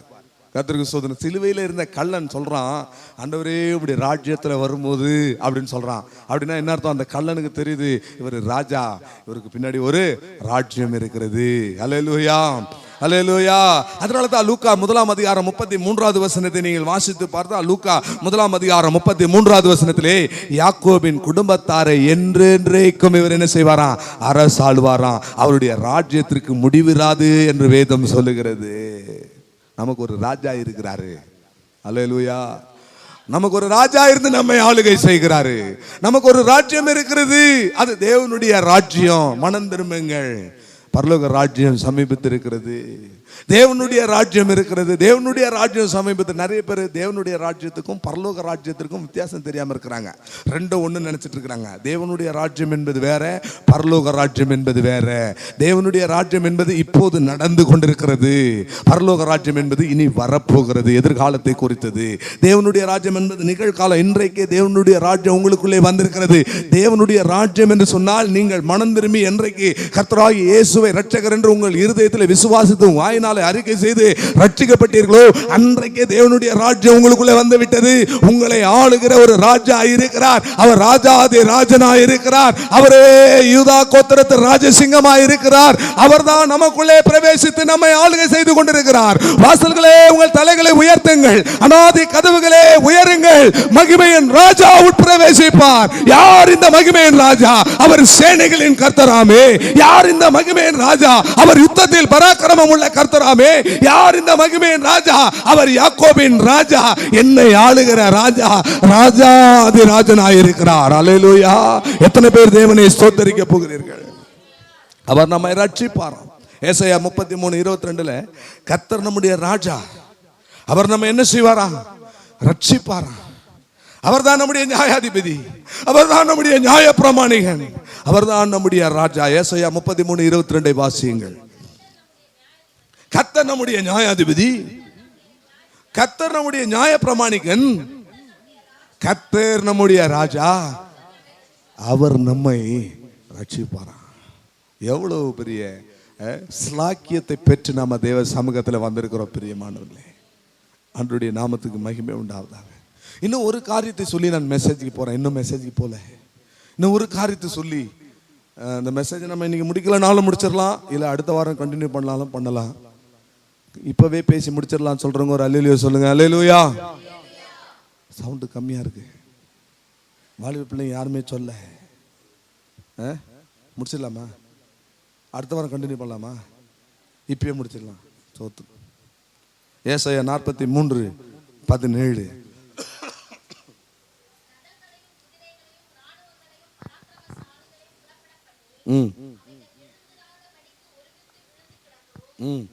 இல்ல இப்போதும் யாக்கோபே 43ஆம் அதிகாரத்தில் அந்த வசனம் பாருங்க. இப்போது என்ன வசனம்? 1. இப்போதும் யாக்கோபே உன்னை சிருஷ்டித்தவர், இஸ்ரவேலே உன்னை உருவாக்கினவருமாகிய கர்த்தர் சொல்லுகிறது. அல்லேலூயா, அல்லேலூயா. இப்போதும் யாக்கோபே உன்னை சிருஷ்டித்தவர். இந்த யாக்கோபின் தேவன் யாரா? நம்மை சிருஷ்டித்தவர். ஒரு அல்லேலூயா சொல்லுங்களேன். அல்லேலூயா. கர்த்தருக்கு ஸ்தோத்திரம். ஏசாயா 54ஆம் அதிகாரம் 5வது வசனத்தை நீங்கள் வாசித்து பார்த்தா சிருஷ்டிகர்னா யார் என்பதற்கு ஒரு டெபினிஷன் அங்கே இருக்கிறது. ஏசாயா 54ஆம் அதிகாரத்தில் 5வது வசனம், உன் சிருஷ்டிகரே உன் நாயகர். அல்லேலூயா. யாக்கோபே அவர்தான் உன்னுடைய சிருஷ்டிகர். அந்த சிருஷ்டிகர் யார்? அவர்தான் உன்னுடைய நாயகர். நாயகனா ஆங்கிலத்தில் ஹஸ்பண்ட் போட்டிருக்கு. அல்லேலூயா. எப்படி இருக்கு பாருங்க, வேத வசனத்தை பாருங்க. ஏன் தெரியுமா பிரியமானவர்களே? 53ஆம் அதிகாரம், ஏசாயா 53ஆம் அதிகாரம் சபையை குறித்து சொல்லப்பட்டிருக்கிறது. ஒரு சபை எப்படிப்பட்டதா இருக்கும் அப்படின்றத குறித்து அங்க சொல்லப்பட்டிருக்கிறது. அது இஸ்ரவேல் கோத்திரத்தை, இஸ்ரவேல் ஜனங்களை குறித்து சொல்லப்பட்டிருக்கிறது. இனி வரப்போகிற புதிய ஏற்பாட்டு சபை குறித்து அங்க சொல்லப்பட்டிருக்கிறது. இந்த 53ஆம் அதிகாரத்திலே 54ஆம் அதிகாரத்திலே கர்த்தருக்கு ஸ்தோத்திரம் தேவனை பற்றி சொல்லப்பட்டிருக்கிறது. இந்த 53ஆம் அதிகாரத்திலே கர்த்தருக்கு ஸ்தோத்திரம் பிரியமானவர்களே சபை குறித்து சொல்லப்பட்டிருக்கிறது. இந்த சபை எப்படிப்பட்டது என்று பார்த்தீங்கன்னா, அவள் பிள்ளை பெறாதவள் என்று சபை குறித்து சொல்லப்பட்டிருக்கிறது. அவள் கற்ப வேதனை படாதவள் என்று சொல்லப்பட்டிருக்கிறது. அவள் அனாதையான ஒரு ஸ்திரீ என்று சொல்லப்பட்டிருக்கிறது. அவள் ஒரு விதவையை போன்றவள் என்று சொல்லப்பட்டிருக்கிறது. அவள் கைவிடப்பட்டு மனம் நொந்த ஒரு ஸ்திரீ, அவள் மனம் நொந்து தள்ளப்பட்ட ஒரு ஸ்திரீ, அவள் இளம் வயதில் விவாகம் செய்து தள்ளப்பட்டவள் என்று சொல்லி இந்த சபையை குறித்து அநேக வார்த்தைகள் சொல்லப்பட்டிருக்கிறது. இவைகள் எல்லாமே சபையாகிய நீங்களும் நானும் கடந்து போக வேண்டிய ஒரு தருணம். கைவிடப்பட்டு பிள்ளை பெறாத, கற்ப வேதனை பெறாத, அனாதையாக, விதவையாக, கைவிடப்பட்டவளாக, இளம் வயதிலே தள்ளப்பட்டவளாக, மனம் நொந்தவளாக என்று சொல்லப்படுகிற இந்த வார்த்தைகள் எல்லாம் சபையாகிய நீங்களும் நானும் கடந்து போக வேண்டிய ஒரு பாதையாக இருக்கிறது. கர்த்தருக்கு ஸ்தோத்திரம். ஆனால் பிரியமானவர்களே, அடுத்த அதிகாரம் கிறிஸ்துவை பற்றி சொல்லும் பொழுது இந்த சபைக்காக வருகிற, இந்த மணவாட்டிக்காக வருகிற இந்த மணவாளன் எப்படிப்பட்டவர்? உன் சிருஷ்டிகரே, உன் நாயகர் என்று வேதம் சொல்லுகிறது. அல்லேலூயா, அல்லேலூயா. கர்த்தருடைய பரிசுத்த நாமத்துக்கு மகிமை உண்டாவதாக. 7 காரியங்களை சொன்னேன். யாக்கோபின் தேவன் நமக்கு உயர்ந்த அடைக்கலம். 2வது, யாக்கோபின் தேவன் துணையானவர். 3வது, யாக்கோபின் தேவன் பரிசுத்தராயிருக்கிறார். யாக்கோபின் தேவன் வல்லவராயிருக்கிறார். யாக்கோபின் தேவன் பங்காய் இருக்கிறார். யாக்கோபின் தேவன் ராஜாவாயிருக்கிறார். யாக்கோபின் தேவன் சிருஷ்டிகராயிருக்கிறார். உன் சிருஷ்டிகரே, உன் நாயகர். அல்லேலூயா. இது இன்னும் பொதுவான காரியங்கள் நிறைய உண்டு. ஒரு 10 நிமிடம் தான், ஒரு 5 விஷயங்களை நான் உங்களுக்கு சொல்றேன். இந்த யாக்கோபு தேவனை, இந்த யாக்கோபு எப்படி அவன் ருசி பார்த்தான் என்று சொல்லி நான் பார்க்கிறோம். 5 காரியங்கள். முதலாவது, இந்த யாக்கோபு பெத்தேலில கர்த்தர் அவனுக்கு தரிசனமாகி, கர்த்தருக்கு ஸ்தோத்திரம், அவனோடு கூட பேசினார். வேகமா நான் சொல்றேன், கொஞ்சம் கவனமா இதை இன்னைக்கு நம்ம முடிச்சிடலாம். கர்த்தருக்கு ஸ்தோத்திரம். ஆதியாகமம் 28ஆம் அதிகாரத்துல 13வது வசனத்துக்கு நேரா வந்தீங்கன்னா, அவன் தன்னுடைய வீட்டுல இருந்து புறப்பட்ட காரியங்கள் எல்லாம் உங்களுக்கு தெரியும். அண்ணனை ஏமாற்றி, அப்பாவை ஏமாற்றி, இல்ல சேஷ்டபுத்திர பாகத்தை ஏமாற்றினா, ஆசீர்வாதத்தை ஏமாற்றினா, யாக்கோபனுடைய சட்டையை போட்டுட்டு போயிட்டு அப்பாவை ஏமாற்றி எல்லாத்தையும் எடுத்துக்கிட்டு இவன் வனாந்தர வழியாய் வரும்போது லூஸ் என்கிற இடத்திலே சூரியன் என்ன செய்ததா? அஸ்தமானமானதான். சூரியன் அஸ்தமித்த போது ஒரு கல்லை எடுத்து அவன் தலையிலே வைத்துக் கொண்டு அவன் நித்திரை செய்ய ஆரம்பித்தான். உடனே அவனுக்கு பரலோகம் திறக்கப்படுகிறது. பிரியமானவர்களே, இதெல்லாம் உங்களுக்கு தெரியும். இந்த யாக்கோபின் தேவன், இந்த யாக்கோபு இந்த தேவனை எப்படி ருசி பார்த்தான் என்று வேகமாய் நான் சொல்றேன். அவனுக்கு பரலோகம் திறக்கப்படுகிறது. வானத்தை திறந்து தேவன் அவனுக்கு தரிசனமாகிறார். கர்த்தருக்கு ஸ்தோத்திரம். பாருங்க, ஒரு ஏணி வைக்கப்பட்டிருக்கிறது. இந்த ஏணி தான் இந்த புதிய ஏற்பாட்டு சபை. இந்த ஏணி தான் இந்த புதிய ஏற்பாட்டு சபை. பூமியில ஒரு நுனி இருக்கிறது, வானத்தை ஒரு நுனி என்ன செய்திருக்கிறது? எட்டி இருக்கிறது. பூமியில இருந்து வானத்திற்கு ஏறுகிற இறங்குகிற, வானத்திலிருந்து ஏறுகிற இறங்குகிற தேவ தூதர்களை என்ன செய்யறான்? அவன் காண்கிறான். ஆனா எல்லாவற்றுக்கும் மேலாக அந்த ஏணியின் உச்சத்திலே, வானத்திலே மேலாக யார் நின்று கொண்டிருக்கிறது? தேவன் என்ன செய்து கொண்டிருக்கிறார்? நின்று கொண்டிருக்கிறார். அது ஒரு விஷயம் கூட நாம் வாசிக்கலாம். எத்தனை முறை வாசித்தாலும் நம்முடைய ஜீவிதத்தில் அது ஒரு பெரிய ஆசீர்வாதம். பிரியமானவர்களே, அதை வாசியுங்கள். ஆதியாகமம் 28:13. அதற்கு மேலாக கர்த்தர் நின்று, நான் உன் தகப்பனாகிய ஆபிரகாமின் தேவனும் ஈசாக்கின் தேவனும் கர்த்தர். கர்த்தருக்கு ஸ்தோத்திரம். பிரியமானவர், ஒரு ஏணி வைக்கப்பட்டிருக்கிறது. அது வானத்தை எட்டி இருந்தது. ஒரு நுனி பூமியில் இருந்தது, மறு நுனி வானத்தில் இருந்தது. இது பிரியமானவர்களே, புதிய ஏற்பாட்டு சபைக்கும் பரலோகத்துக்கும் இருக்கிற ஒரு கனெக்ஷன். இதிலே தூதர்கள் ஏறுகிற இறங்குகிற ஒரு அனுபவம் என்பது ஊழியக்காரர்களுடைய ஐயம். அப்போஸ்தலர்கள் சொல்லுகிறார்கள், நாங்கள் பிதாவோடும் அவருடைய குமாரனோடு எங்கள் ஐக்கியம் இருக்கிறது. ஆகினால நீங்களும் எங்களோடு என்ன செய்யுங்கள்? ஐக்கியம் கொள்ளுங்கள். ஒரு சபையில் இருக்கிற விசுவாசிகள், மாலிவ பிள்ளைகள், சபையில ஊழியம் செய்கிற ஊழியக்காரர்களோடு, நடத்திப்புக்காரர்களோடு ஒரு ஐக்கியம் இருக்க வேண்டும். அல்லேலூயா, அல்லேலூயா. ஆனா நிறைய பேர் அந்த ஐக்கியத்தை சரியான விதத்துல அவங்க பயன்படுத்திக்கிறது இல்ல. நிறைய பேர் அந்த ஐக்கியம் என்னன்னா தெரியல. அநேக வாலிப பிள்ளைகளுக்கு அந்த ரெஸ்பெக்டும் தெரியல. கனத்துக்குரியவர்கள், ஊழியத்தில் இருக்கிறவர்கள், கண்காணியானவர்கள், அவர்களை இரட்டிப்பாய் கனம் பண்ண வேண்டும். ஆனா வழியில பார்த்தா கூட தோத்திரம் சொல்றது கிடையாது. அதற்கு ஸ்தோத்திரம். எங்களை நீங்க கனம் பண்ணுங்க நாங்க சொல்லல.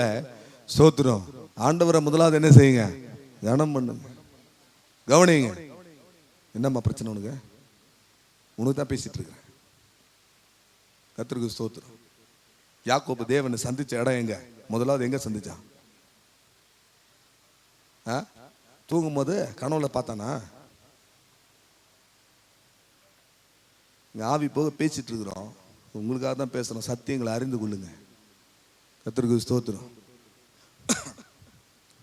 பிரியமானவர்களே, பாருங்க, இந்த புதிய ஏற்பாட்டு சபை அல்லது இந்த புதிய ஏற்பாட்டு ஊழியம் ஒரு ஏணி, ஒரு நுனி வானத்தை எட்டி இருந்தது. இந்த தரிசனத்தை தன்னுடைய வாழ்க்கையில யாக்கோபு பெற்றுக்கொண்டான். கர்த்தருக்கு ஸ்தோத்திரம். என்னன்னா, எல்லாவற்றுக்கும் மேலாக தேவன் நின்று கொண்டிருக்கிறார். உங்கள் வாழ்க்கையில நீங்கள் பெற்றுக்கொள்ள வேண்டிய ஒரு பெரிய தரிசனம் என்னன்னா, எல்லாவற்றுக்கும் மேலாக தேவன் நிற்க வேண்டும். உங்கள் வேலையிலே தேவன் நிற்க வேண்டும். உங்களுடைய சம்பாத்தியத்திலே தேவன் நிற்க வேண்டும். உங்களுடைய எதிர்கால வாழ்விலே எல்லாவற்றுக்கும் மேலாக தேவன் நிற்க வேண்டும். உங்களுடைய விவாகம், உங்களுடைய கல்யாணம், உங்களுடைய எல்லா காரியங்களிலும், உங்களுடைய தனிப்பட்ட வாழ்க்கையில எல்லாவற்றிலும் தேவன் மேலே நிற்க வேண்டும்.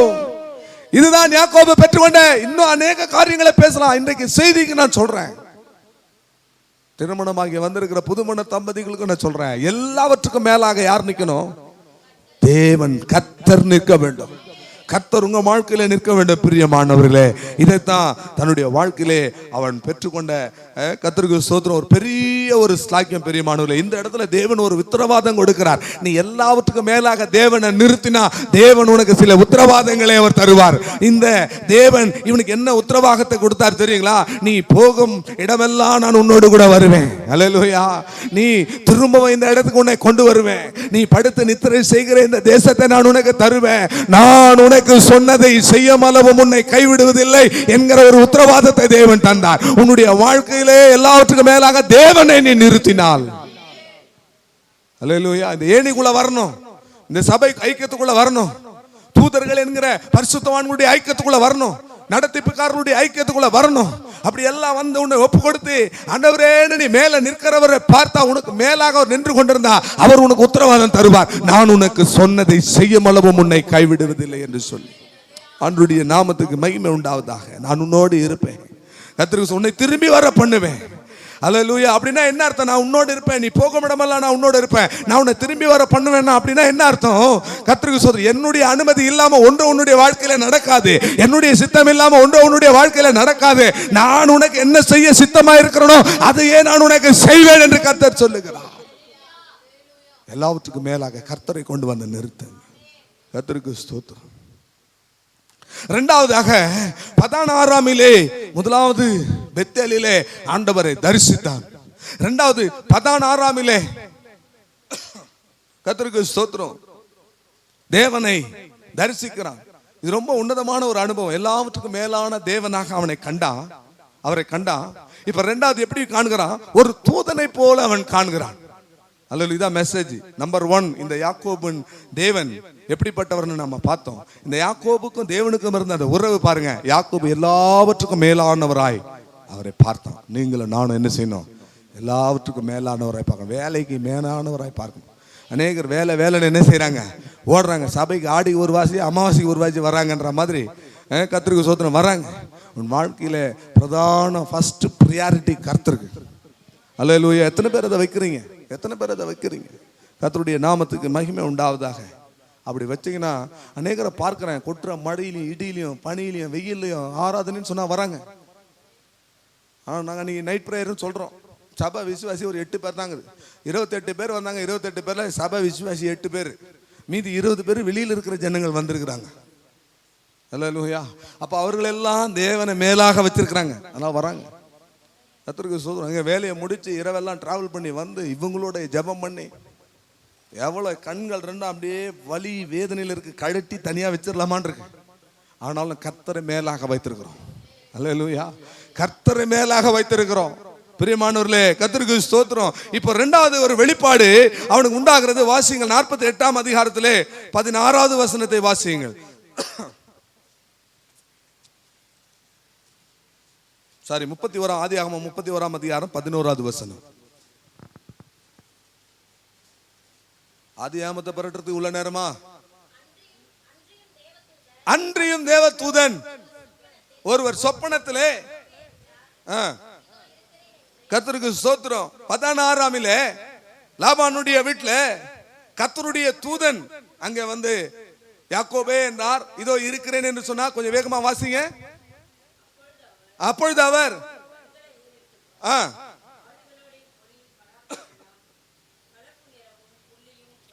கர்த்தருக்கு ஸ்தோத்திரம். ஆதியாகமம் 31:11 நான் கர்த்தர் அவனுக்கு வெளிப்படுறாரு. ஒரு தூதனை போல என்ன செய்யறாரு? வெளிப்படுறாரு. அந்த வசனம் தான் வாசிச்சீங்களா நீங்க? கர்த்தருக்கு ஸ்தோத்திரம். ஒரு தூதனை போல அவர் என்ன செய்யறாரா? வெளிப்படுறாரு. இந்த வசனத்துல அவர் தூதன்னு சொன்னாரு. அந்த தூதனை குறித்து இந்த யாக்கோபு இன்னொரு இடத்துல சொல்றாரு. 48ஆம் அதிகாரம் 16வது வசனம்.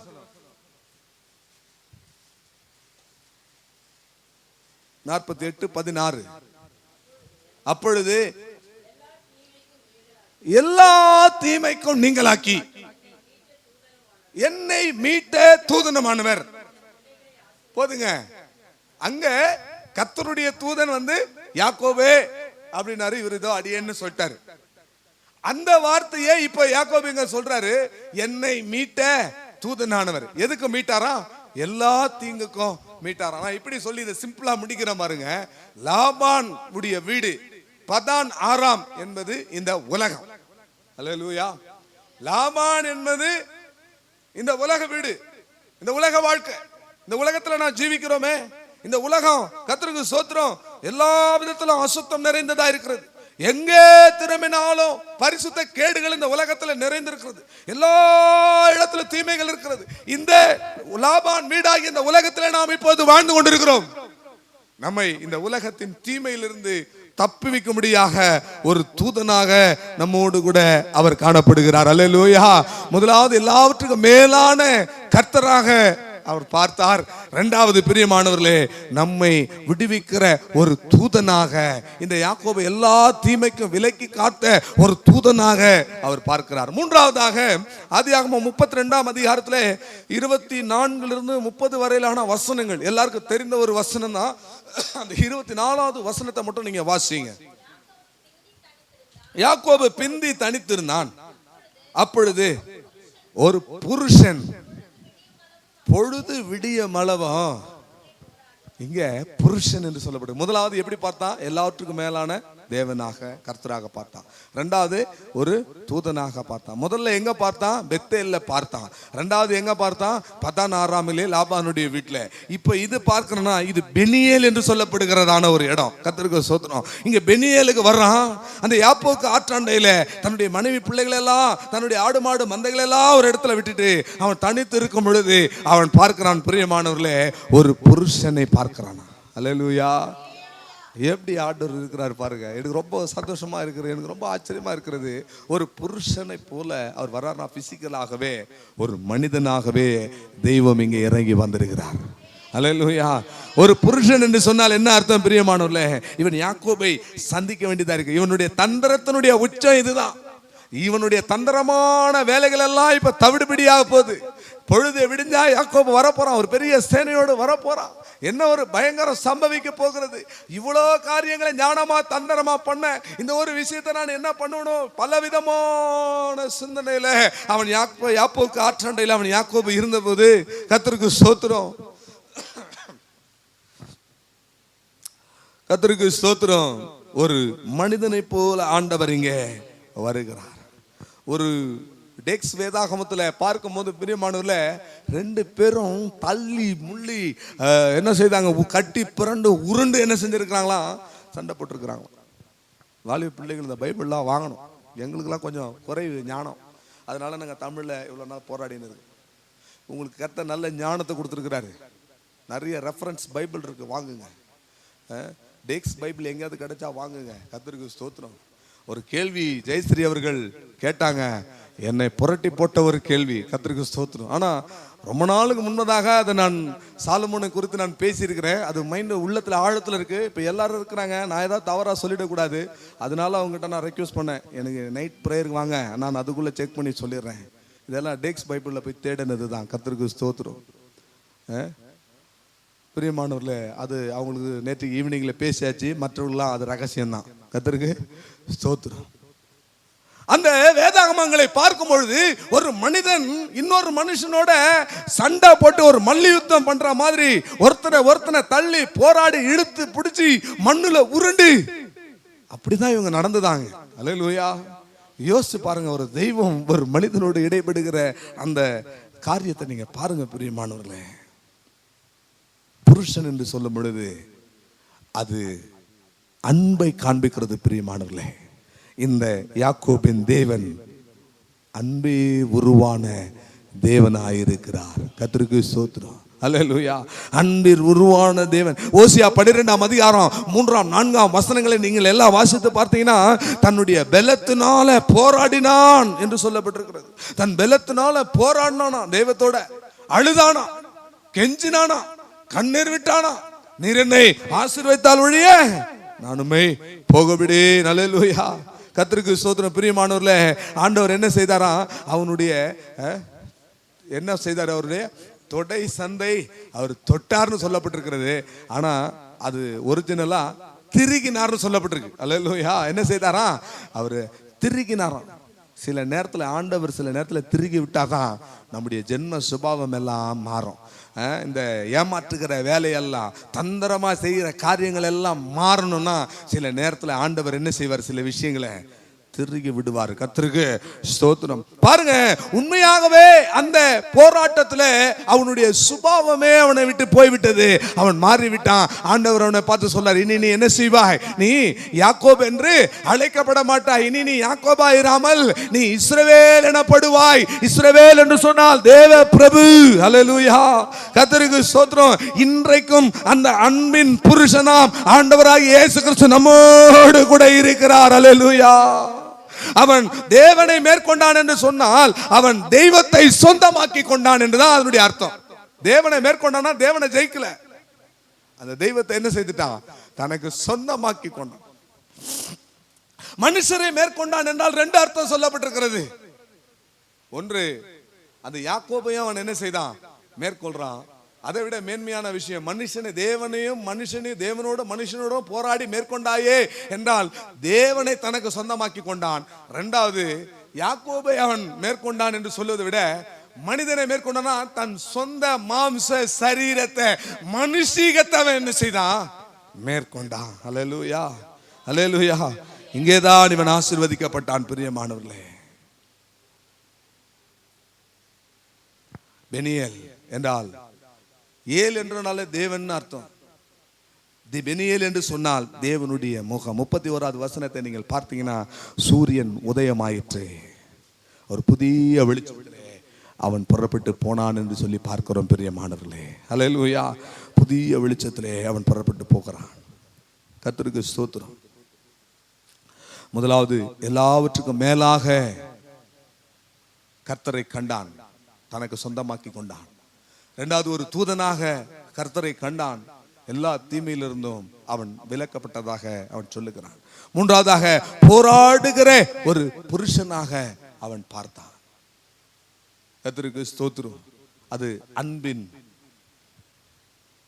சொரூப, அன்பின் உருவான ஆண்டவரை அது காண்பி, அன்பே உருவான தெய்வத்தை அது காண்பிக்கிறது. கர்த்தருக்கு ஸ்தோத்திரம். நான்காவதாக, அவன் ஏல் பெத்தேலுக்கு வருகிறான். கர்த்தருக்கு ஸ்தோத்திரம். இதோட சொல்லி நான் முடிக்கிறேன். 5 காரியங்கள் இருக்கிறது, வேகமாய் நான் சொல்லி முடிக்கிறேன். 35ஆம் அதிகாரம், ஆதியாகமம் 35:1-7. கர்த்தருக்கு ஸ்தோத்திரம்.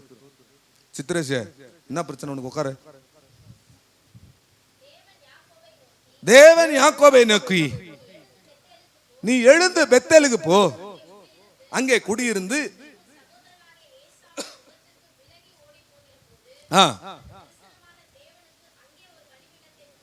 7வது வசனம்,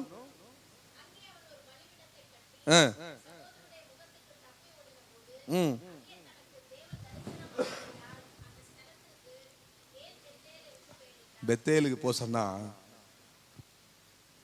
இங்க வந்து ஏல் பெத்தேல்னு ஒரு வைக்கிறார். ஏல் பெத்தேல், ஏல்னா தேவன். கர்த்தருக்கு ஸ்தோத்திரம். பாருங்க, இது ஒரு தேவனுடைய வாக்கு தத்துவம். கர்த்தர் உனக்கு வாக்கு தத்தம் பண்ணாரு, உன்னை இந்த பெத்தேல்ல நான் உனக்கு தரிசனமாறேன், திரும்ப உன்னை கொண்டு வருவேன், திரும்ப உன்னை இதை பண்ணுவேன், அதை பண்ணுவேன், உன்னை பெரிய ஜாதி ஆக்குவேன், அதெல்லாம் சொல்லி எல்லாம் பண்ணிட்டு நான் உனக்கு சொன்னதை செய்யுமாலும் கைவிடுதலைன்னு சொன்னாரு. எல்லாத்தையும் செஞ்சாரு. ஆனா இவர் மாமனார் வீட்டில் போய் 1-2 கல்யாணத்தை பண்ணி வேலைக்காரர்களை எல்லாம் சம்பாதித்து எல்லாம் சுகபோகமா வந்த பிறகு, கர்த்தர் நல்லா ஆசீர்வதிச்ச பிறகு ஆண்டவர் என்ன செஞ்சிட்டாரு, மறந்துட்டாரு. கர்த்தருக்கு ஸ்தோத்திரம். தரிசனத்தை, உடன்படிக்கை எல்லாம் மறந்துட்டாரு. அநேகர் அப்படித்தான். நல்லா கவனிக்கணும் பிரேம். கர்த்தரை எக்காலத்துல என்ன செய்யக்கூடாது, மறந்துடக்கூடாது. நம்முடைய தாழ்வில் நம்மை நினைத்தவரை என்ன செய்யணும், என்னாலும் நம்மை துதிக்கணும்.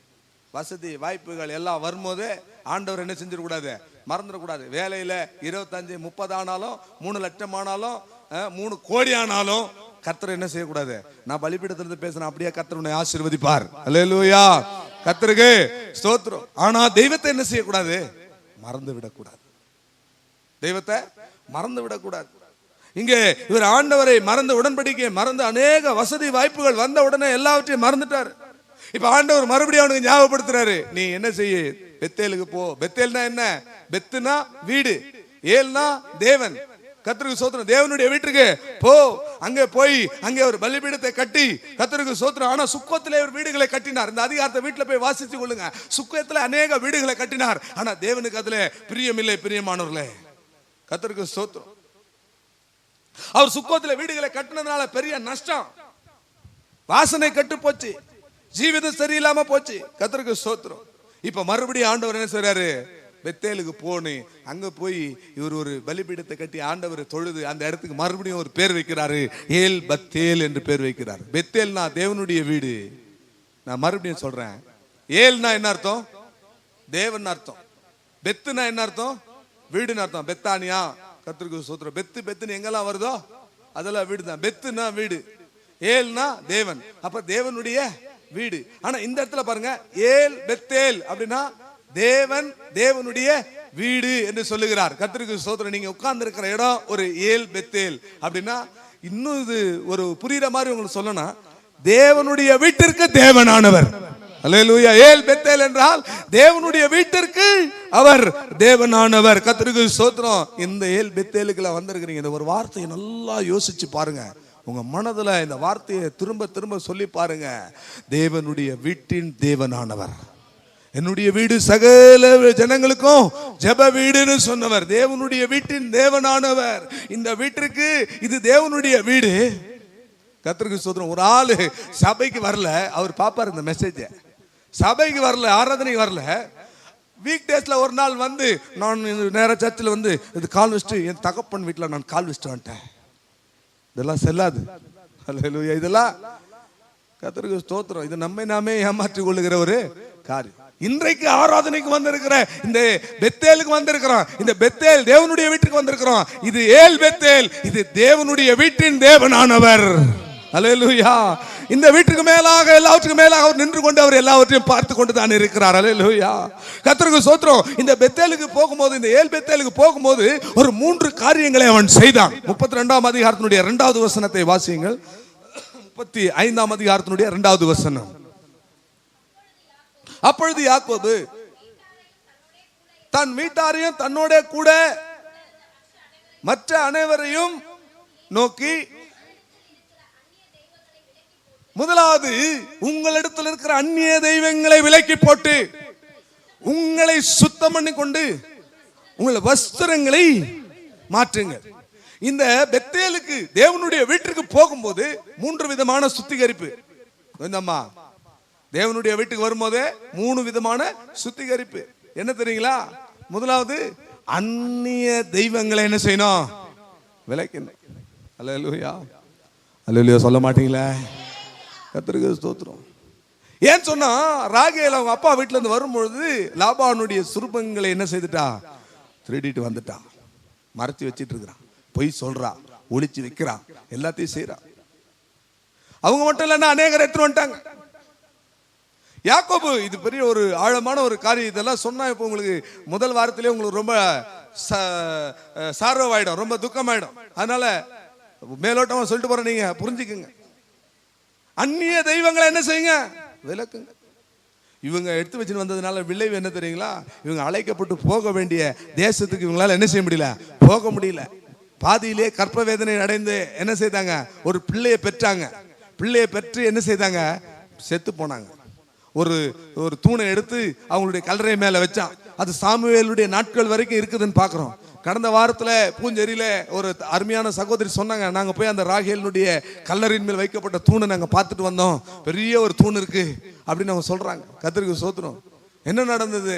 இந்த அந்நிய தெய்வங்களை இன்னும் ரகசியமா உள்ள வச்சுக்கிட்டு இருக்கிறதுனால நம்ம போய் சேர வேண்டிய இடத்துக்கு நடுவுல பிள்ளைகளை பெற்றுலாம். ஆண் பிள்ளைகளை பெற்றுக்கொள்வது என்ன, விசுவாசிகளை சேர்க்கலாம், ஊழியம் செய்யலாம், ஜெபம் பண்ணலாம், ஊழியத்துக்கு அரேஞ்ச்மெண்ட்ஸ் பண்ணலாம், ஆட்டோவை கூப்பிடலாம், ஜனங்களை கூப்பிடலாம். ஆனா உள்ள அந்நிய தெய்வம் இருந்தா போய் சேர வேண்டிய இடத்துக்கு போக முடியாது. என்ன அந்நிய தெய்வம் உள்ள மறைஞ்சிருக்கு, அந்நிய அக்கினி என்ன உள்ள மறைஞ்சிருக்கு, உள்ள எந்த அந்நிய தெய்வத்தை வச்சுட்டு இருக்கிற? கல்யாணத்துக்கு எவ்வளவு நகை போடுவேன் கேட்டால உனக்குள்ள ஒரு அந்நிய தெய்வம் இருக்கிறது. அல்லேலூயா, கர்த்தருக்கு ஸ்தோத்திரம். வேதம் தான். தங்கத்தை பார்த்து நீ என்னுடைய ஆதரவு என்று சொல்வேனானால் அதுவும் நியாயாதிபதிகள் விசாரிக்க வேண்டிய குற்றம் என்று யோபு சொல்லுகிறார். பொருளாசை உனக்குள்ள இருக்குமானால் ஒரு அந்நிய தெய்வம் இருக்கிறது உனக்குள்ள. உலக ஆசை சிற்றின்பங்கள் இருக்குமானால் உனக்குள்ள ஒரு அந்நிய தெய்வம் இருக்கிறது. நீ ஊழியம் செய்யலாம், ஆத்தும ஆதாயம் செய்யலாம், நீ பிரசங்கம் பண்ணலாம், ஆராதனை செய்யலாம், ஆனால் ஏதோ ஒரு அந்நிய தெய்வம். நான் இப்படி சொல்றேன், தெய்வத்தை விட வேற ஏதாவது உனக்கு முக்கியமா இருந்தா அதுதான் அந்நிய தெய்வம்.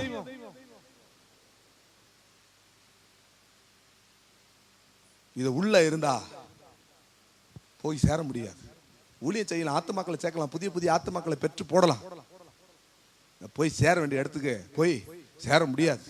கர்த்தருக்கு ஸ்தோத்திரம் சொல்ல மாட்டீங்களா? அப்பயே முடிச்சுட்டு இருக்கலாம். ஆண்டவருடைய நாமத்துக்கு மகிமை உண்டாவதாக. இன்னும் அந்நிய தெய்வங்கள் அநேக காரியங்கள் சொல்லலாம். அநேக விசுவாசிகளை பாருங்க, நாள் பார்க்கிறாங்க, நேரம் பார்க்கிறாங்க, ஜோசியம் பார்க்கிறாங்க, பஞ்சாங்கம் பார்க்கிறாங்க, தேதி பார்க்கிறாங்க. இங்க அந்நிய பாஷை நல்லா கக்க கக்க கக்க கக்க கக்கன்னு பேசுது. அங்க போனவனே காலண்டர் திருப்பி பார்க்குது, இன்னைக்கு என்ன நாள். நீங்க வடக்கே சூலம் இருக்கு, தெற்க ஏதாவது சொல்லுங்களேன். இன்னைக்கு சபையில் ஒரு ஆள் இருக்காங்க, ஆண்டவர் பேசுறாரு, தினத்தந்தியில் டெய்லி ராசி பலன் பார்க்குற ஒரு ஆள் இருக்குங்க. நீ அந்நிய தெய்வத்தை உள்ள வச்சிட்டு இருக்கிற. கர்த்தருக்கு ஸ்தோத்திரம். அந்நிய தெய்வத்தை உள்ள வச்சிட்டு இருக்கிற, அதை எடுத்து போடு. கர்த்தர் சொல்றாரு இப்போ. அல்லேலூயா, அல்லேலூயா. இன்னைக்கு காலைல 8 மணிலேருந்து 10 மணி வரை சந்திராஷ்டமம், எதுவும் செய்யாத, பேசாத அப்படின்னா பேசாம இருக்குது விசுவாசி. இங்க வந்து ஜெபம் பண்ணுது, ஆராதனை பண்ணுது.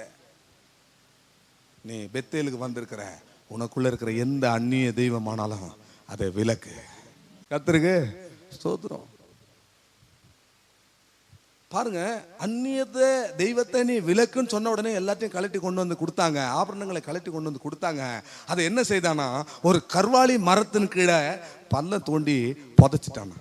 கர்வாலி மரம் என்பது ஆண்டவராக இயேசு கிறிஸ்து சிலுவையில தொங்கினாரே, அந்த சிலுவை அண்டைக்கு வரும்போது நம்முடைய அந்நிய தெய்வங்கள் எல்லாவற்றையும் நாம் விலக்கி விட்டு நம்மை நாமே சுத்திகரித்து கொண்டே, கர்த்தருக்கு ஸ்தோத்திரம், வஸ்திரத்தை மாற்று அப்படின்னு சொன்னா பிரியமானவர்களே, ஆராதனைக்குன்னு ஒரு வஸ்திரம் இருக்கு. அல்லேலூயா. தேவனுடைய பிள்ளைகளுக்குன்னு ஒரு வஸ்திரம் இருக்கு. அல்லேலூயா, கர்த்தருக்கு ஸ்தோத்திரம். நாம் உடுத்த வேண்டிய ஒரு வஸ்திரம் இருக்கு. வேதம் சொல்லுது, தகுதியான வஸ்திரத்தினால உங்களுக்கு எது தகுதியா இருக்கும்? கர்த்தருக்கு ஸ்தோத்திரம். வஸ்திரம் என்பது சுபாவங்களை பிரதிபலிக்கிறது. ஆண்டவருடைய நாமத்துக்கு மகிமை உண்டாவதாக. கடைசியாக பெயர்சபாவிலே ஆண்டவர் அவனுக்கு தரிசனமாகிறார். ஆதியாகமம் 46ஆம் அதிகாரத்தினுடைய முதல் 3 வசனம். ஆதியாகமம் 46 முதல் 3 வசனம்.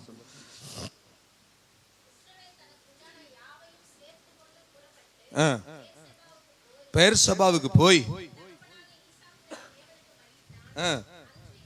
அன்று இரவிலே தேவன் இஸ்ரவேலுக்கு யாக்கோபுக்கு தரிசனமாகி, யாக்கோபே யாக்கோபே என்று கூப்பிட்டார். இதோ அடியேன் என்றான். அல்லேலூயா. கடைசியாக யோசேப்பை பார்க்கும்படியாக போகிறான். இது குறித்து ஒரு சத்தியம், ஆழமான சில சத்தியங்களை கொஞ்சம் நாட்களுக்கு முன்பதாக நாம் பார்த்தோம்.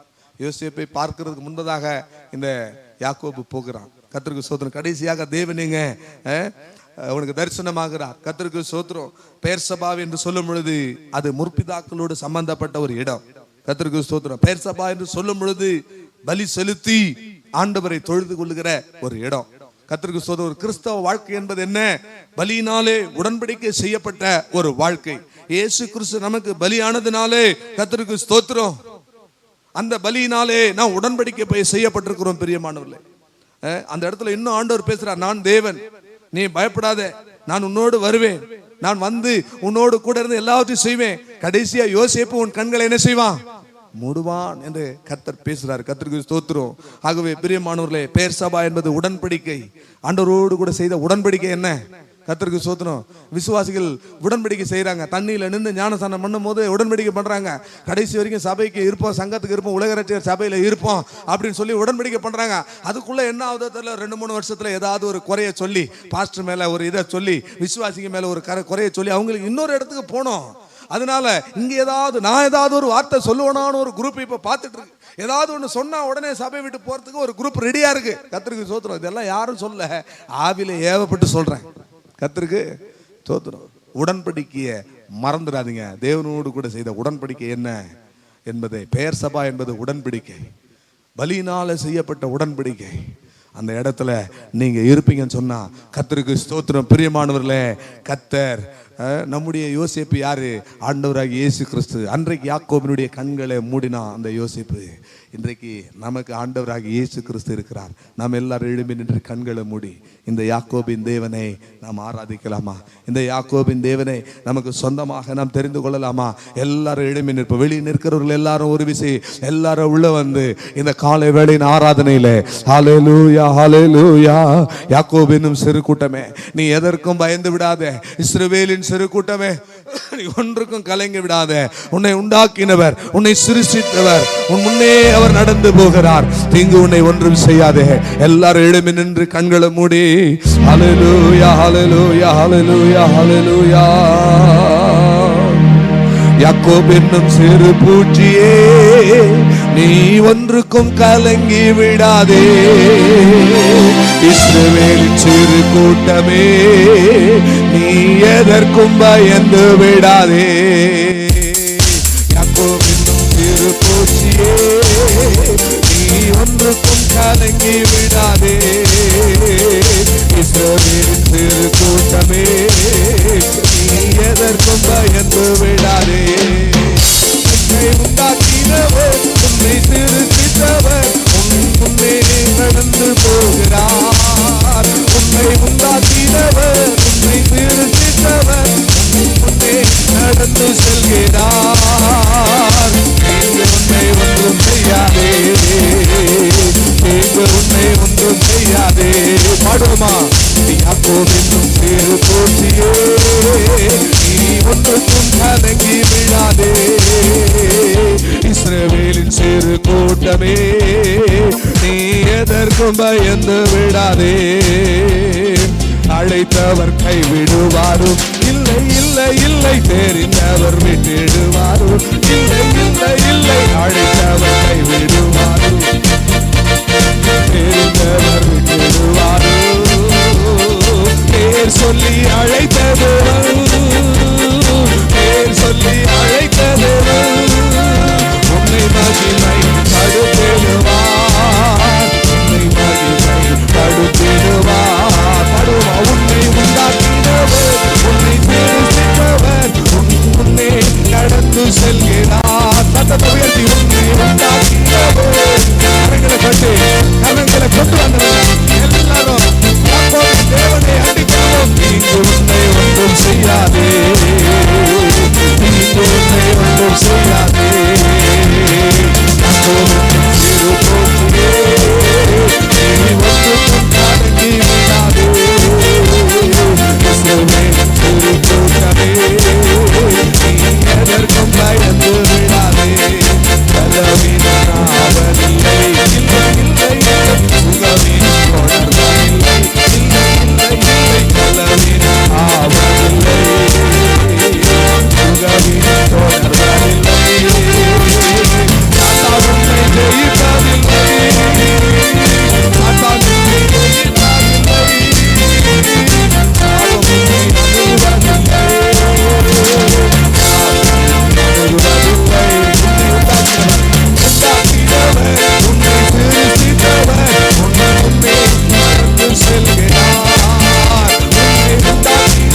உண்டாக்கினவர், உன்னை உண்டாக்கினவர், உன்னை சிருஷ்டித்தவர், உன்னை நடந்து செல்கிறார். எல்லாரும் உன்னை உண்டாக்கினவர், உன்னை சிருஷ்டித்தவர், உன்னை நடந்து செல்கிறார். இங்கு உன்னை ஒன்றும் செய்யாதே, இங்கு உன்னை ஒன்றும் செய்யாதே. வியாதிகள் வருவதில்லை, இல்லை இல்லை இல்லை. வேதனை தொடர்வதில்லை, இல்லை இல்லை இல்லை. வியாதிகள் வருவதில்லை, இல்லை இல்லை இல்லை. வியாதினை தொடர்வதில்லை, இல்லை இல்லை இல்லை. ஆண்டுகள் முடிவதில்லை, உன் ஆண்டுகள் முடிவதில்லை. அவர் கிருபையும் விலகுவதில்லை, அவர் கிருபையும் விலகுவதில்லை. உன்னை உண்டாக்கினவர். எல்லாரும் ஆவியில் நிறைந்து யாக்கோபின் தேவன் நமக்கு உயர்ந்த அடைக்கலம். உன்னை உண்டாக்கிற யாக்கோபின் தேவன், உன்னை சிருஷ்டித்த யாக்கோபின் தேவன் செல்கிறார். நீங்க உன்னை ஒன்று செய்யாது, நீங்க உன்னை ஒன்று செய். எல்லாரும் சேர்ந்து உன்னை உண்டாக்கினவர், உன்னை சிருஷ்டித்தவர், உன்னை நடந்து செல்கிறார். உன்னை உண்டாக்கினவர், உன்னை சிருஷ்டித்தவர், உன்னை நடந்து செல்கிறார். நீங்க உன்னை ஹல்லேலூயா, நீங்க உன்னை ஹல்லேலூயா. கரங்களை தட்டி நல்ல ஆவியில நிறைந்து ஹல்லேலூயா. தேவனுடைய வீட்டின் தேவனானவர், எல்லாவற்றுக்கும் மேலாக தேவனுடைய வீட்டுக்கு மேலான தேவனவர். யாக்கோபு தேவனுடைய வீட்டுக்கு மேலாக அவரை கண்டான், ஒரு தூதனாக கண்டான், ஒரு புருஷனாக கண்டான். ஹல்லேலூயா, ஹல்லேலூயா, ஹல்லேலூயா. இந்த யாக்கோபின் தேவன் நம்முடைய தேவன், நமக்கு உயர்ந்த அடைக்கலமானவர். ஹல்லேலூயா, ஹல்லேலூயா, ஹல்லேலூயா, ஹல்லேலூயா, ஹல்லேலூயா. பயப்படாத, பயப்படாத. இந்த யாக்கோபின் தேவன் நமக்கு துணையானவர், இந்த யாக்கோபின் தேவன் நமக்கு துணையானவர், இந்த யாக்கோபின் தேவனே நமக்கு அடைக்கலமானவர். ஹல்லேலூயா. உன்னை உண்டாக்கினவர், உன்னை சிருஷ்டித்தவர், உன்னை நடந்து செல்கிறார். தீங்கு உன்னை ஒன்றும் செய்யாதே, தீங்கு உன்னை ஒன்றும் செய்யாதே. யாக்கோபின் சிறு பூச்சியே, நீ எதற்கும் கலங்கி விடாதே. இஸ்ரவேலின் சிறு கூட்டமே, நீ எதற்கும் பயந்து விடாதே. ஹல்லேலூயா, ஹல்லேலூயா, ஹல்லேலூயா.